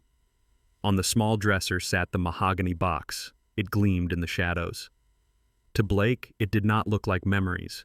It did not look like love. It looked like a getaway car. It looked like a plane ticket. It looked like freedom. He glanced back down the hallway. He could still hear them shouting in the kitchen. He stepped inside the room. He reached for the box. His hands were not shaking. He felt a rush of adrenaline. He told himself that they were going to lose the house anyway. The sheriff would probably seize the jewelry too. He told himself he was just saving it. He told himself he would pay them back one day. But these were lies. He was stealing the last remnants of his mother-in-law's dignity to save his own skin. He grabbed the box. He stuffed it under his sweater. He backed out of the room and closed the door. He walked past the kitchen where his wife was crying. He did not stop. He walked straight to the back door. He opened it and stepped out into the cold afternoon air. He walked to his car, which was parked behind the garage, to hide it from the repo man. He got in. He placed the box on the passenger seat. He patted it gently. He started the car. He did not drive toward the pawn shop in town. He drove toward the highway. He was not going to pay the mortgage. He was not going to pay the electric bill. Blake was leaving. I watched him go on the external camera. I saw the car disappear down the driveway. I knew exactly what he had done. I knew what was in that box. Part of me wanted to call the police right then, but I waited. The theft would be discovered soon enough, and when it was, the explosion would be far greater than any foreclosure notice. The betrayal would be absolute. I leaned back in my chair. The house of cards was not just falling, it was catching fire. And the rats were not just fleeing, they were eating each other on the way out. Friday morning arrived with the force of a hurricane. The house was vibrating with the tension of the foreclosure notice and the lingering silence of Blake's disappearance. But Megan and Jasmine were not looking for Blake. They were not packing boxes. They were preparing for their final stand. They had decided that since they could not pay the bank with money, they would pay with a narrative. They would destroy my reputation so completely that I would be forced to settle just to be able to show my face in public again. I sat in my apartment with Solomon Vance by my side. We were watching the feed from Megan's Instagram account. She had 300,000 followers. She had built this following by posting photos of my house, my cars, and my vacations, pretending that she and Terrence were self-made moguls. Now she was using that same platform to paint herself as a martyr. At 10 o'clock sharp, the notification popped up on my screen. Megan Moore is live. The video feed opened. They had staged the scene perfectly. They were sitting on the floor of the living room. They had chosen a corner where the wall was bare because Megan had removed the art. They were wearing no makeup. They were wearing old sweatshirts. Jasmine was holding a half-empty box of cereal. They looked like refugees in a war zone. Megan looked into the camera. Her eyes were red. She sniffled loudly. She began to speak in a trembling whisper. She said, "Hey guys, I know I usually post happy content. I know I usually show you the wins. But today, I have to be real. I have to show you the truth behind the glamour." She paused for dramatic effect. The viewer count skyrocketed. 5,000, 10,000, 20,000. People love a tragedy, especially when it happens to the rich. She continued. She said, "You all know Frank Moore. You know him as the pillar of the community, the philanthropist, the successful businessman. But you do not know the monster who lives behind closed doors. For years we have lived in terror. For years we have been silent victims of his financial and emotional abuse." Jasmine chimed in. She wiped a fake tear from her cheek. She said, "Dad has a secret life. He has a gambling problem. He has a mistress in the Cayman Islands. That is where all the money went. That is why he cut us off. He is funneling our family fortune to a woman half his age while his wife of 45 years sleeps on a mattress on the floor." The comments section exploded. People were typing in all caps. They were calling me a pig. They were calling me a narcissist. They were demanding justice. Megan ramped up the performance. She said, "It gets worse, guys. When we confronted him, he became violent. He hit Terrence. He threatened to kill us if we told anyone, and now he has locked the bank accounts. We have no food. My mother-in-law is starving. We are literally eating dry cereal because he wants to punish us for speaking the truth. Please, if you can help us, there is a donation link in my bio. We just need money for a lawyer and groceries." I watched the screen. My heart was pounding not with fear but with a cold, dark rage. They had crossed the line. They had not just lied. They had assassinated my character. They had accused me of violence. They had accused me of infidelity. These were lies that could not be unsaid. These were lies that would follow me to my grave if I did not kill them right now. Solomon looked at me. He had his finger on the enter key of his laptop. He asked simply, "Are you ready, Frank?" I looked at Megan's face on the screen. She was crying on command. She was begging for money from strangers while sitting in a $5 million house that I paid for. I said, "Burn it down, Solomon. Release everything." Solomon pressed the key. We did not post on social media. We did not write a status update.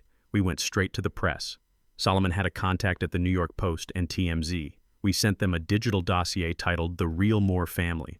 It contained 3 video files and 1 PDF document. The effect was instantaneous. While Megan was still crying on her live stream, the notification bubbles started popping up on the screens of her viewers. TMZ had broken the story. The headline was brutal.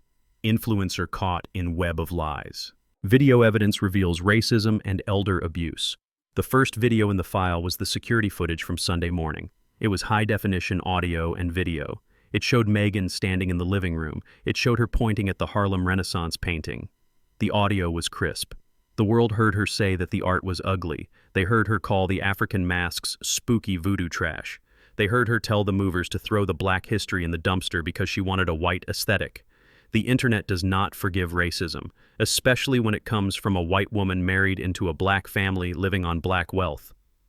The comments on her live stream stopped being supportive. They froze for a second, and then they turned. Suddenly, the chat was flooded with the video link. People were typing, "You are a liar." People were typing, "Racist." People were typing, "Give the money back." Megan saw the shift. She looked confused. She squinted at the phone. She asked, "Guys, what are you talking about?" What video? Then the second video dropped. This was the kill shot. It was the footage from Tuesday night. It showed the kitchen table. It showed Megan and Terrence screaming at Claudette. It showed Megan pointing to the maid's room. It showed the world exactly who the abuser was. They heard Megan call Claudette a burden.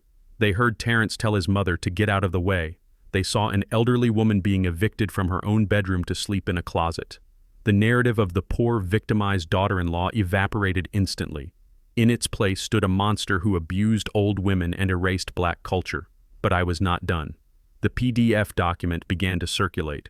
It was a summary of my bank statements for the last 10 years. I did not hide the numbers. I highlighted them. Tuition for Terrence's private college, $300,000. Investment in Terrence's failed clothing line, $50,000. Investment in Megan's failed lifestyle blog, $25,000. Lease payments for the Range Rover and Porsche, $4,000 a month.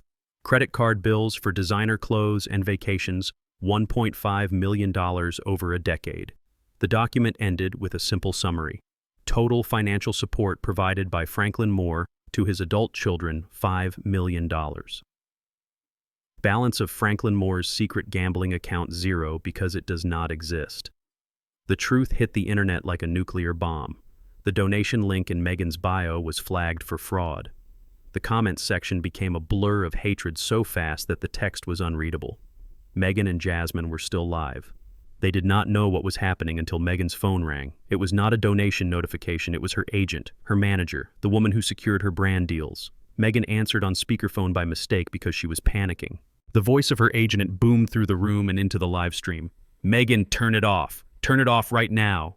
Megan stammered, "Why, what is happening?" The agent screamed. "You are trending #1 on Twitter, Megan, but not in a good way. The video of you throwing away the African art is viral. Sephora just called. They are dropping your contract. Fashion Nova is dropping you. Everyone is dropping you. You are toxic. Do not call me again. I am sending you a termination letter."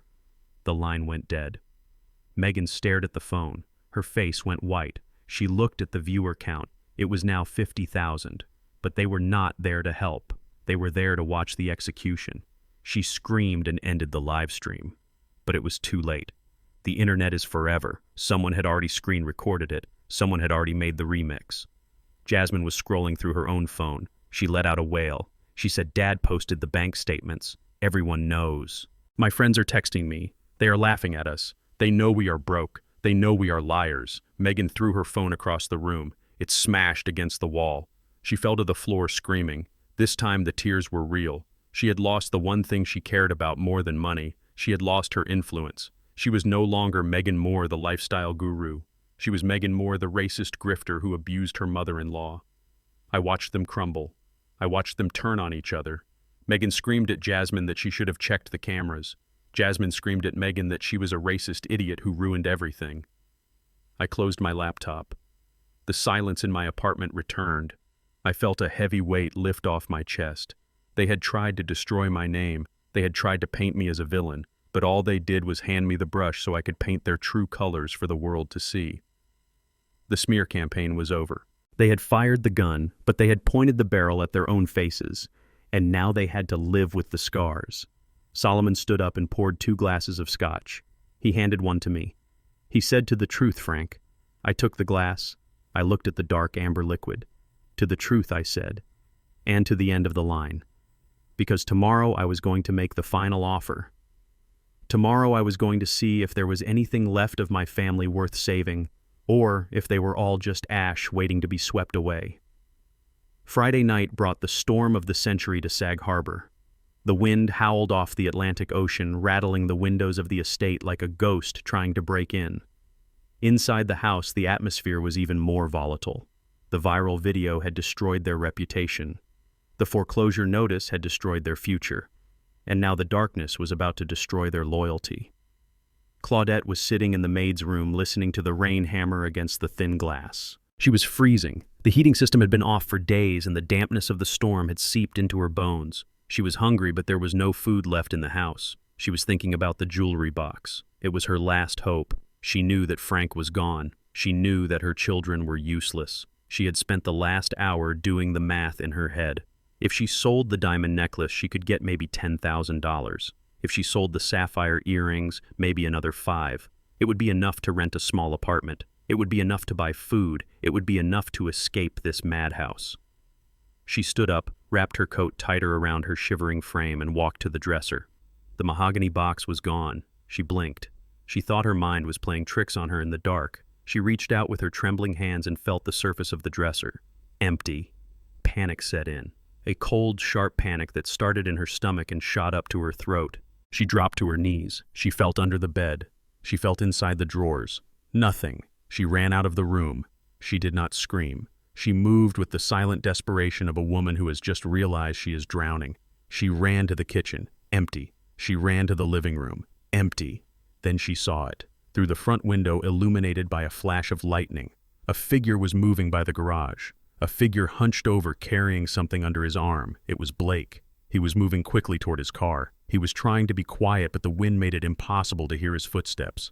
Claudette pressed her face against the glass. She saw the shape under his arm. It was the square outline of her mahogany box. She screamed. It was a guttural sound that tore through the house. She screamed that he was stealing it. She screamed for Terrence. Upstairs, Terrence was sitting on the floor of the hallway, staring at the wall. He heard his mother scream. He heard the name Blake. And something in his broken mind snapped into focus. He scrambled to his feet. He ran down the stairs 2 at a time. He saw his mother pointing out the window, sobbing that Blake had the jewelry. Terrence did not ask questions. He did not hesitate. The rage that had been building inside him for days finally found a target. It was not Frank. It was not the bank. It was the brother-in-law who had eaten his food, drunk his wine, and was now trying to steal his last lifeline. Terrence burst out the front door into the driving rain. He was barefoot. He sprinted across the wet driveway. Blake was just opening the car door. He heard the footsteps splashing on the pavement. He turned around. He saw Terrence coming at him like a missile. Blake tried to get into the car. He tried to throw the box onto the seat, but he was too slow. Terrence slammed into him. The impact sent both of them crashing into the side of the car. The mahogany box flew out of Blake's hands. It hit the pavement. The latch broke. Gold and diamonds scattered across the wet asphalt. The necklace I bought Claudette in Paris. The bracelet from our anniversary. They glittered in the rain like fallen stars before being kicked away by the scuffling men. Terrence punched Blake in the face. It was a sickening sound. Bone against bone. Blake yelled in pain and fought back. He was smaller, but he was desperate. He clawed at Terrence's eyes. He ripped Terrence's shirt.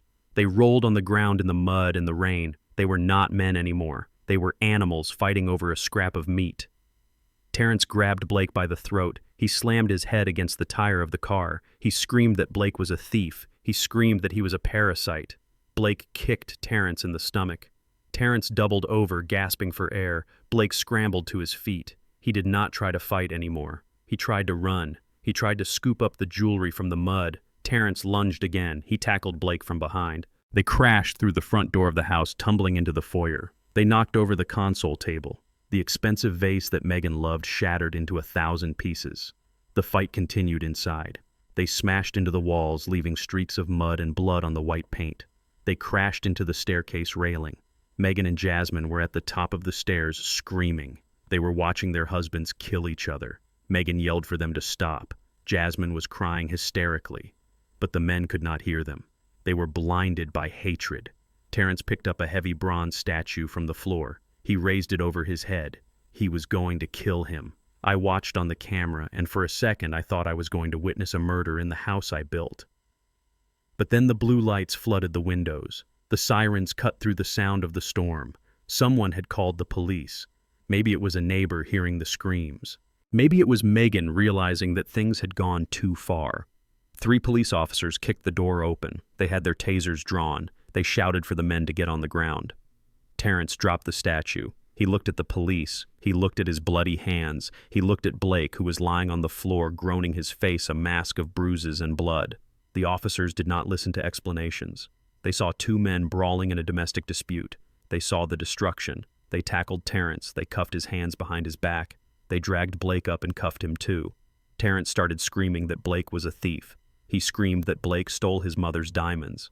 The officer looked at the scattered jewelry on the driveway. He looked at the battered men. He said, "You can explain it to the judge." Right now you are both under arrest for assault and disturbing the peace. They dragged them out into the rain. My son-in-law, dragged out of my house like common criminals. They were shoved into the back of separate squad cars. The doors slammed shut. Inside the house, the silence returned, but it was a different kind of silence. It was the silence of a battlefield after the slaughter. Claudette was kneeling in the foyer. She was picking up the pieces of the broken vase. She was not crying anymore. She was numb. She looked at the mud on the floor. She looked at the blood on the wall. Megan stood at the top of the stairs. She looked down at the wreckage. She looked at her husband being driven away in a police car. She looked at her mother-in-law on her knees, and she made a decision. Megan did not go down to help Claudette. She did not call a lawyer for Terrence. She turned around and walked into the guest room. She pulled out her Louis Vuitton suitcases. I watched her pack. She moved with a cold efficiency. She packed her clothes. She packed her shoes. She packed her expensive makeup. She did not pack a single thing that belonged to Terrence. She zipped the bag shut. She put on her coat. She walked down the stairs. She stepped over the broken glass. She stepped past Claudette without saying a word. Claudette looked up. She asked, "Where are you going?" Megan did not stop walking. She opened the front door. The wind blew rain into the house. She looked back over her shoulder. Her face was hard. Her eyes were empty. She said, "I am done. This family is cursed. I am going to my mother's house. Do not call me." She walked out into the storm. She dragged her suitcases down the driveway past the police cars that were pulling away. She called an Uber from the street corner. Claudette was left alone. She was sitting in the ruins of her life. The jewelry was gone, confiscated by the police as evidence. Her son was in jail. Her daughter-in-law had fled. Her house was being foreclosed. I sat in my apartment and closed my eyes. The alliance was dead. The rats had turned on each other and the ship had finally gone under. There was only one thing left to do. I had to go back. Not to save them, but to bury the remains. 3 months is a long time in the life of a man, but it is an eternity in the life of a family that has lost its soul. I spent those 90 days building a sanctuary. I bought a modern glass house on the cliffs of Malibu overlooking the Pacific Ocean. It was far away from the humidity of Sag Harbor and even further away from the memories of the people who had betrayed me. I woke up every morning to the sound of crashing waves and the smell of eucalyptus. I drank my coffee on a terrace that seemed to float above the water. I had found peace. I had found a rhythm of life that did not involve solving problems for ungrateful children. I was healing, but I knew they would come. It was a mathematical certainty. A parasite cannot survive without a host, and I was the only host they had ever known. It was a Tuesday afternoon when the intercom at the front gate buzzed. I was reading a book in the library. I did not look at the camera. I knew who it was. I pressed the button to open the heavy iron gates. I watched them walk up the long, winding driveway because they did not have a car to drive up in. They had taken a taxi and had been dropped off at the bottom of the hill because they could not afford the extra fare to the door. I stood on the balcony and watched them approach. The sight was pathetic. They did not look like the Moore family anymore. They looked like strangers who had been chewed up and spit out by the world. Claudette was walking in front. She was wearing a coat that I recognized, but it was stained and wrinkled. Her hair, which used to be dyed and styled every week, was gray and thin. She had lost weight. Her face was gaunt and her eyes were darting around nervously, taking in the luxury of my new home. She looked like a ghost of the woman who had stood on that stage and demanded her freedom. Behind her were Terrence and Jasmine. They looked even worse. Terrence was wearing a suit that was 2 sizes too big for him now because he had stopped eating. His shoes were scuffed. He walked with a limp, a souvenir from the fight with Blake. Jasmine was not wearing designer clothes. She was wearing jeans and a t-shirt. She was not holding a phone. She was holding a plastic bag that contained all her worldly possessions. They reached the front door. I did not open it immediately. I let them stand there for a minute. I let them feel the cool ocean breeze. I let them see the reflection of their own failure in the polished glass of my front door. When I finally opened the door, the smell hit me first. It was the smell of desperation. It was the smell of cheap motel soap and unwashed clothes. They looked at me. I was wearing a linen shirt and comfortable trousers. I looked healthy. I looked rested. The contrast was brutal. I was thriving and they were dying. I stepped aside and gestured for them to enter. I did not say hello. I did not smile.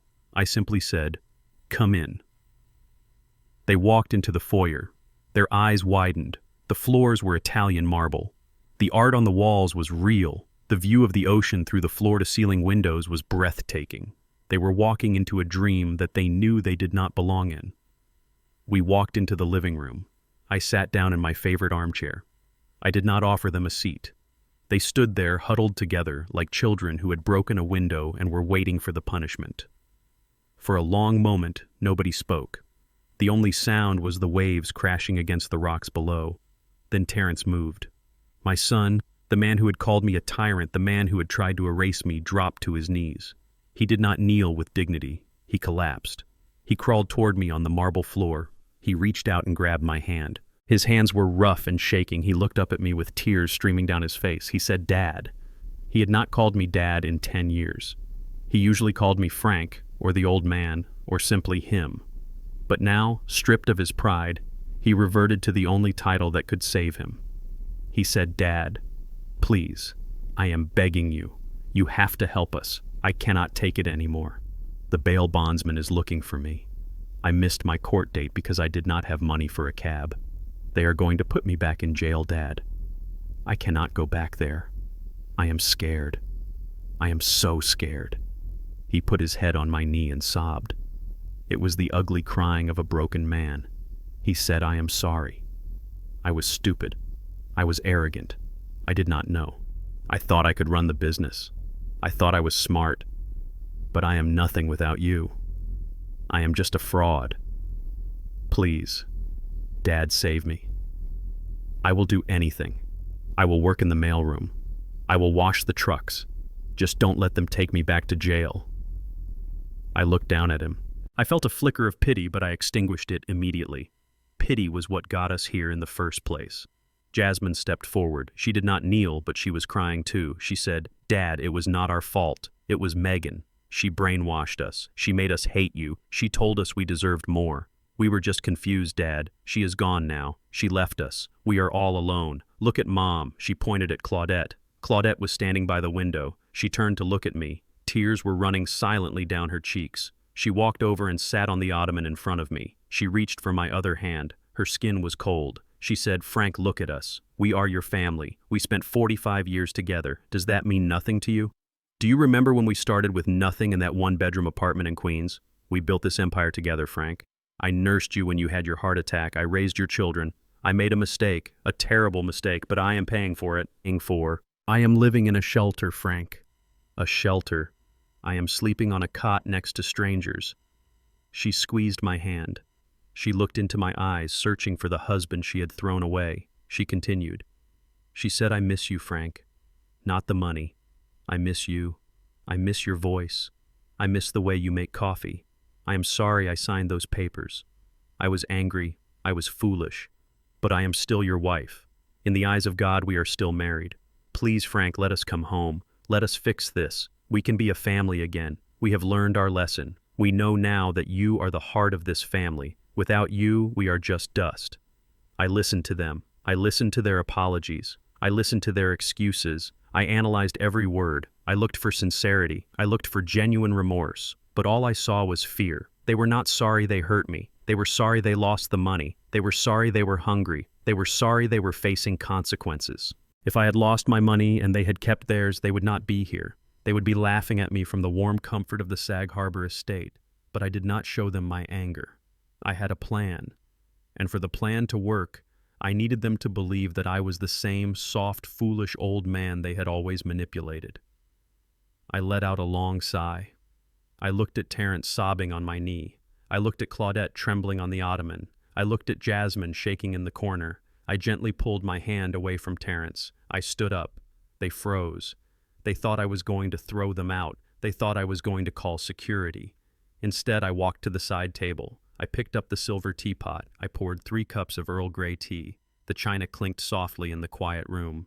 The sound was civilized. It was normal. I handed a cup to Claudette. I handed a cup to Jasmine. I placed a cup on the table for Terrence. I sat back down. I took a sip of my tea. I looked at them with a soft expression, an expression of resignation. I spoke quietly. My voice was calm and steady. I said, "You look terrible, all of you."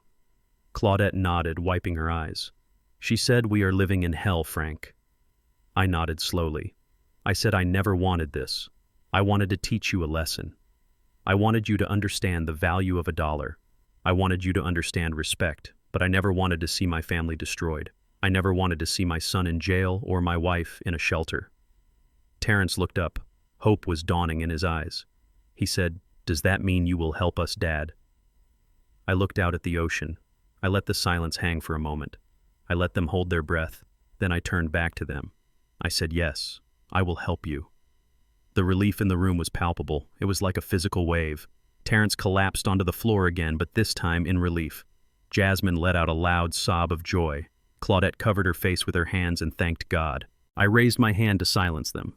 I said, "But things are going to be different this time. I am not going to just hand you cash. I am not going to just pay your bills so you can go back to being ungrateful. We are going to do this legally. We are going to do this properly." I stood up and walked to my desk. I picked up a leather folder. I had prepared it days ago, knowing this moment would come. I walked back to them. I held the folder in my hands. I said, "In this folder is a solution to all your problems. I have arranged for the repayment of the bank loan so the foreclosure will stop. I have arranged for a legal team to represent Terrence and Blake so they will not go to prison. I have arranged for a monthly stipend for Claudette so she can live with dignity." They were staring at the folder like it was the Holy Grail. They were salivating. They were ready to snatch it from my hands. I said, "But to activate these funds, I need you to sign some documents. These are standard agreements. They simply state that you acknowledge my help and that you agree to follow my rules from now on. It is a fresh start, a clean slate." Terrence scrambled to his feet. He said, "I will sign anything, Dad. Anything you want. Just give me the pen." Claudette nodded vigorously. She said, "Of course, Frank. Whatever you say, we trust you." I smiled. It was a sad smile. A smile for the people they could have been if they had just been decent human beings. I opened the folder. I laid the documents out on the coffee table. There were 3 separate contracts. Thick, heavy paper. Lots of fine print. I handed Terrence a pen. I handed Claudette a pen. I said, "Read them if you want, or just sign at the bottom." They did not read. They did not even look at the titles of the documents. They were so desperate for the money, so desperate for the rescue, that they would have signed a pact with the devil himself. Terrence signed first. He scratched his name so hard he almost tore the paper. Jasmine signed next. Claudette signed last, her hand shaking as she wrote her name next to mine. They put the pens down. They looked at me with expectant smiles. They thought the nightmare was over. They thought they had won. They thought that they had successfully manipulated the old man one last time. I picked up the documents. I checked the signatures. They were valid. They were legally binding. I closed the folder. I hugged it to my chest. I looked at them. The softness in my eyes vanished. The warmth in my voice evaporated. The logistics man returned. I said, "Thank you. You have just given me exactly what I needed." Terrence frowned. He said, "What do you mean, Dad? When do we get the money?" I walked to the door. I pressed the button on the wall. The security alarm chimed. I turned back to them. I said, "You don't get the money. Terrence, the bank gets the money. The lawyers get the money. You get something else entirely." I opened the door. 2 large security guards were standing there. I pointed at my family. I said, "Escort these trespassers off my property. And if they return, call the police and show them the restraining orders they just signed." The confusion on their faces was absolute. They did not understand. They had signed their own exile. And as the guards stepped forward, I prepared to deliver the final lesson. The lesson that would end the story of the Moore family forever. The folder lay on the coffee table between us like a loaded gun. To my starving family, it looked like salvation. To me, it looked like the final test of their humanity. I watched their eyes fixate on the leather cover. They were not looking at me with love. They were looking at the object that contained the checkbook. I slowly opened the folder and spread the 3 documents out on the glass surface.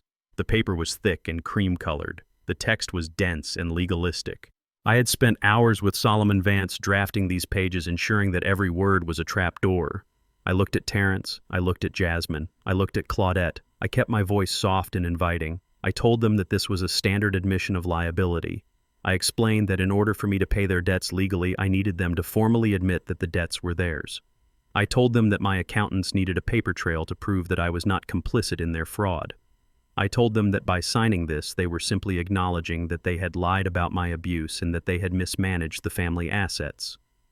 I leaned forward. I looked Terrence in the eye. I said, "Son, I am willing to wipe the slate clean. I am willing to wire the $800,000 to the bank within the hour. I am willing to pay the bail bondsman. I am willing to set your mother up in a condo. All you have to do is tell the truth. Sign your name. Admit that you lied about me. Admit that you stole the jewelry. Admit that you staged the stroke. Give me the truth and I will give you your lives back." The room was silent for a heartbeat. The sound of the ocean outside seemed to hold its breath.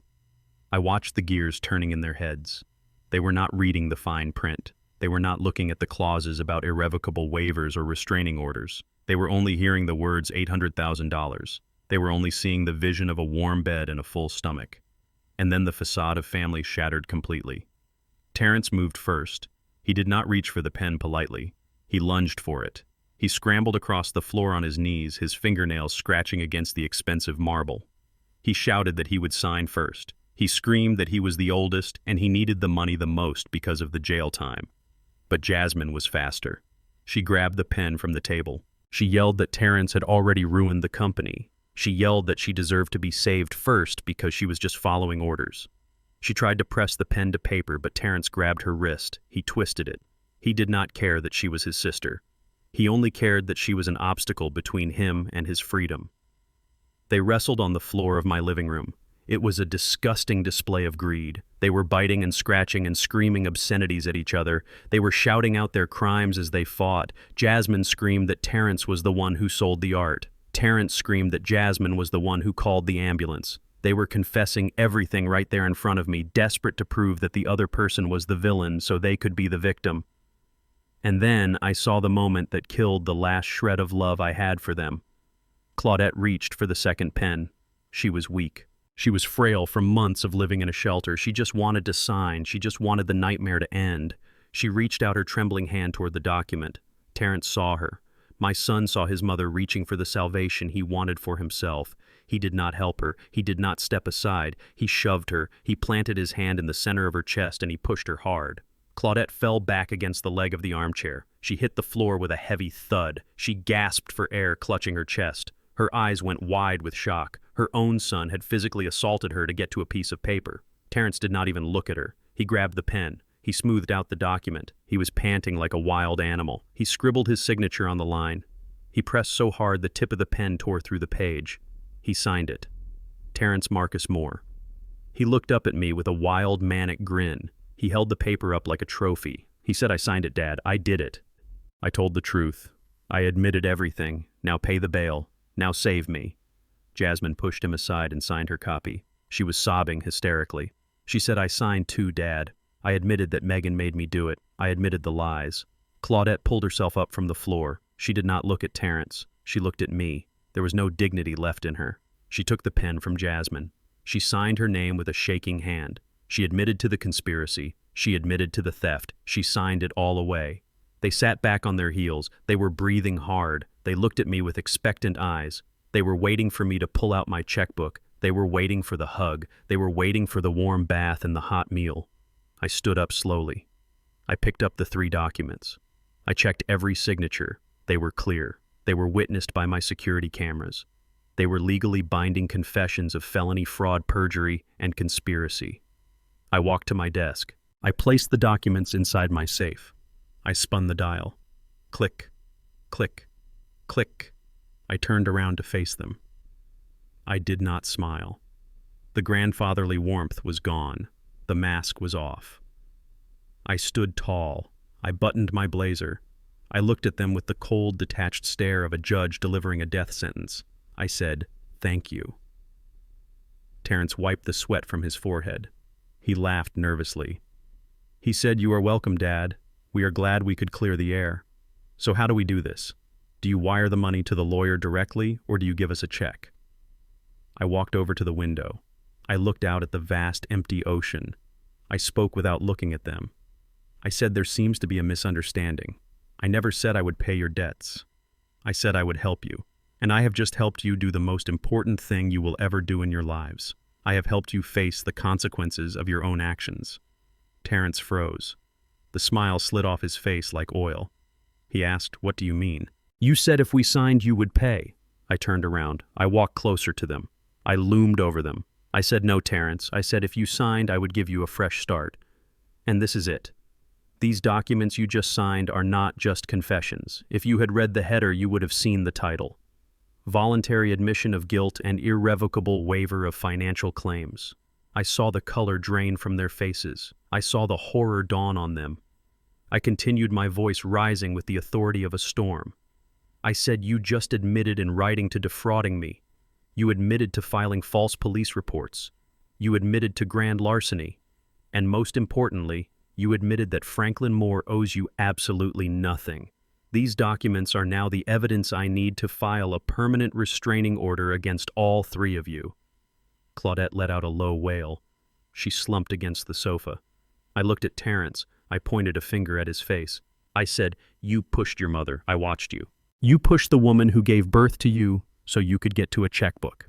That was the test, Terrence. And you failed it. You are not a victim. You are a predator. And I do not live with predators. I hunt them." Terrence scrambled up. He tried to grab me. He screamed, "You tricked us. You lied to us." I did not flinch. I pressed the button on my desk. The heavy oak doors swung open. 4 private security contractors walked in. They were not the mall cops Terrence was used to. These were ex-military men. They were big, they were silent, and they were moving fast. I said, "Gentlemen, please remove these trespassers from my home. They have admitted to felony crimes on my property. If they resist, use necessary force." 2 guards grabbed Terrence. He screamed and kicked. He looked like a child having a tantrum, but the guards lifted him off his feet like he weighed nothing. They dragged him toward the door. Jasmine tried to run, but a guard caught her arm. She was crying, begging, saying she was sorry, saying she did not mean it. Claudette sat on the floor. She did not move. A guard approached her gently. He touched her shoulder. He said, "Ma'am, you have to go." She looked at me. Her eyes were dead. She whispered, "Frank, please, where will I go?" I looked at her. I looked at the woman I had loved for 45 years, and I felt nothing. The part of me that loved her had died the moment she let Terrence push her. I said, "You can go wherever you want, Claudette. You wanted freedom. You wanted to be independent. You wanted my money without my presence. Well, now you have the freedom. You have the independence. But the money stays with the man who earned it." The guards lifted her up. They walked her to the door. Terrence was screaming from the hallway. He was yelling that I was a monster. He was yelling that I would die alone. I walked to the door and watched them being dragged down the driveway. They were kicking and screaming, throwing their dignity into the dirt. They were being evicted from the Garden of Eden because they tried to eat the apple and bite the hand of God at the same time. I watched until they were thrown outside the iron gates. I watched the gates close automatically. Clang, the sound was final. The lock engaged. I stood there for a long time. I was alone in my big, beautiful house. My son was going to prison. My wife was going to a shelter. My daughter was going to the streets. And for the first time in months, I smiled. It was not a happy smile. It was the smile of a surgeon who has just successfully cut out a tumor. It hurts. It leaves a scar. But the cancer is gone, and the body can finally start to live. I turned around and walked back into my living room. I picked up the teacup that Terrence had not touched. The tea was cold. I poured it into the sink. I went to my safe and took out the confessions. I held them in my hand. They were not just legal documents, they were my liberation. They were the proof that I was right. I walked out to the balcony. The sun was setting over the Pacific, painting the sky in shades of purple and gold. I took a deep breath of the salty air. I pulled out my phone. I dialed Solomon Vance. I said, "It is done, Solomon. File the papers. Send the copies to the district attorney. And send a copy to the shelter. Let them know that Mrs. Moore is no longer my dependent." I hung up the phone. I looked at the horizon. My name is Franklin Moore. I am 72 years old. I have no wife. I have no children. But as I watched the sun dip below the water, I realized something profound. I have myself. And for the first time in 45 years, that is enough. That is more than enough. I have won. And the silence around me was not empty. It was full of victory. The fall of the House of Moore was not loud. It did not happen with an explosion or a fire. It happened with the quiet scratching of a pen on a foreclosure deed and the rattle of a padlock on a gate. The bank took possession of the Sag Harbor estate 2 weeks after I had my family removed from my property. I did not go to the auction. I heard from Solomon that it was sold to a hedge fund manager from Connecticut for pennies on the dollar. The new owner immediately painted over the brick and gutted the interior. He erased the last physical evidence that my family had ever existed there. The house that I built to be a monument to my legacy is now just another piece of real estate in a portfolio. But the erasure of the house was nothing compared to the erasure of the ego. My children, who had spent their lives believing they were royalty, were finally forced to learn what it means to be a peasant. Terrence did not go to prison thanks to the expensive lawyers I hired as part of my final mercy. But freedom has a cost. With a felony record for fraud and assault, he could not get a job in any office in New York. The man who wanted to be a CEO is now working the dinner shift at a diner in Queens. I drove past there once just to see. I saw him through the window. He was wearing a stained white apron. He was clearing tables. A customer yelled at him for being too slow, and my son, the man who used to scream at waiters, put his head down and apologized. He looked broken. He looked tired. He looked like a man who finally understood the value of $1 because he had to scrub grease off a plate to earn it. Jasmine fared no better. The internet never forgets. Her reputation as a racist and an abuser made her unemployable in the world of marketing or social media. She works now as a night shift stalker at a discount retail store. She spends her nights unpacking boxes of cheap clothes similar to the ones she used to mock. She lives in a studio apartment that she shares with 3 other people. She has no car. She takes the bus. I wonder if she thinks about the Range Rover I leased for her while she waits in the rain. I wonder if she remembers the sound of the engine purring while she stands shivering at the bus stop. And then there is Claudette, my wife, the queen, the woman who wanted her freedom. The state placed her in a publicly funded nursing facility in the Bronx. It is not a terrible place, but it is not Sag Harbor. There are no private rooms. There are no ocean views. There is only the smell of industrial cleaner and boiled cabbage. She shares a room with a woman who screams in her sleep. She eats food from a plastic tray. She wears clothes that are washed in a communal laundry. I sent Solomon to check on her once. He told me she sits by the window all day staring at the brick wall of the building next door. She tells the nurses that her husband is coming to get her. She tells them he is a rich man. They smile and pat her hand and give her a pill to calm her down. They think she is senile. They do not know that she is telling the truth. Her husband is a rich man, but he is not coming. I often sit on my terrace in Malibu and think about the nature of family. We are taught from the moment we are born that family is everything. We are taught that blood is thicker than water. We are taught that you must forgive family no matter what they do to you. We are told that to cut off your family is a sin against nature. I believed those lies for 70 years. I let those lies chain me to people who drained my spirit and emptied my pockets. I let the word family become a weapon that they used to hold against my throat. But as I watch the waves roll in from the Pacific, I have realized a new truth. Blood is not a contract. DNA is not a suicide pact. Family is not about who you share a last name with. Family is about who sits by your hospital bed when you are sick. Family is about who defends your name when you are not in the room. Family is about respect. It is about reciprocity. I spent my life being a gardener who was afraid to prune his own trees. I watered the dead branches. I fed the rot. I thought that if I just gave more love and more money, the dead wood would come back to life. But rot does not turn back into fruit. Rot spreads. It infects the healthy parts of the tree until the whole thing is in danger of dying. Cutting them off was not an act of cruelty. It was an act of survival. I had to amputate the limb to save the body. Do I miss them? Sometimes. I miss the idea of them. I miss the fantasy of the loving wife and the grateful children. But I do not miss the reality. I do not miss the anxiety. I do not miss the feeling of being used. I do not miss the silence at the dinner table that was only broken when someone needed a check. I have learned that there is a difference between being alone and being lonely. For the first time in my life, I am alone, but I have never felt less lonely. I have the company of my own peace. I have the respect of the people I choose to let into my life. I have the pride of knowing that I stood up for myself. I reclaimed my dignity. I took back my name. The sun is beginning to set now. The sky is turning a brilliant shade of orange and violet. I am sitting on the deck of a 60-foot yacht that I bought last week. I named her the second act. The wood of the deck is warm under my bare feet. A jazz record is playing softly on the speakers, a saxophone solo that climbs and dips like a bird in flight. I am not alone on the boat. Sitting across from me is Elena. She is a retired literature professor I met at a bookstore in Los Angeles. She does not care about my money. She has her own. She cares about my mind. She laughs at my jokes. She listens when I talk about my days at the Port Authority. She looks at me and she sees a man, not an ATM. She is wearing a simple white dress and holding a glass of champagne. She smiles at me and raises her glass. I raise mine. The crystal chimes softly, a toast to the future. Suddenly a sound cuts through the peace. It is the ringing of a cell phone. It is sitting on the table between us. I look at the screen. I do not have the number saved, but I recognize it. It is the number for the nursing station at the facility in the Bronx. It rings and rings and rings.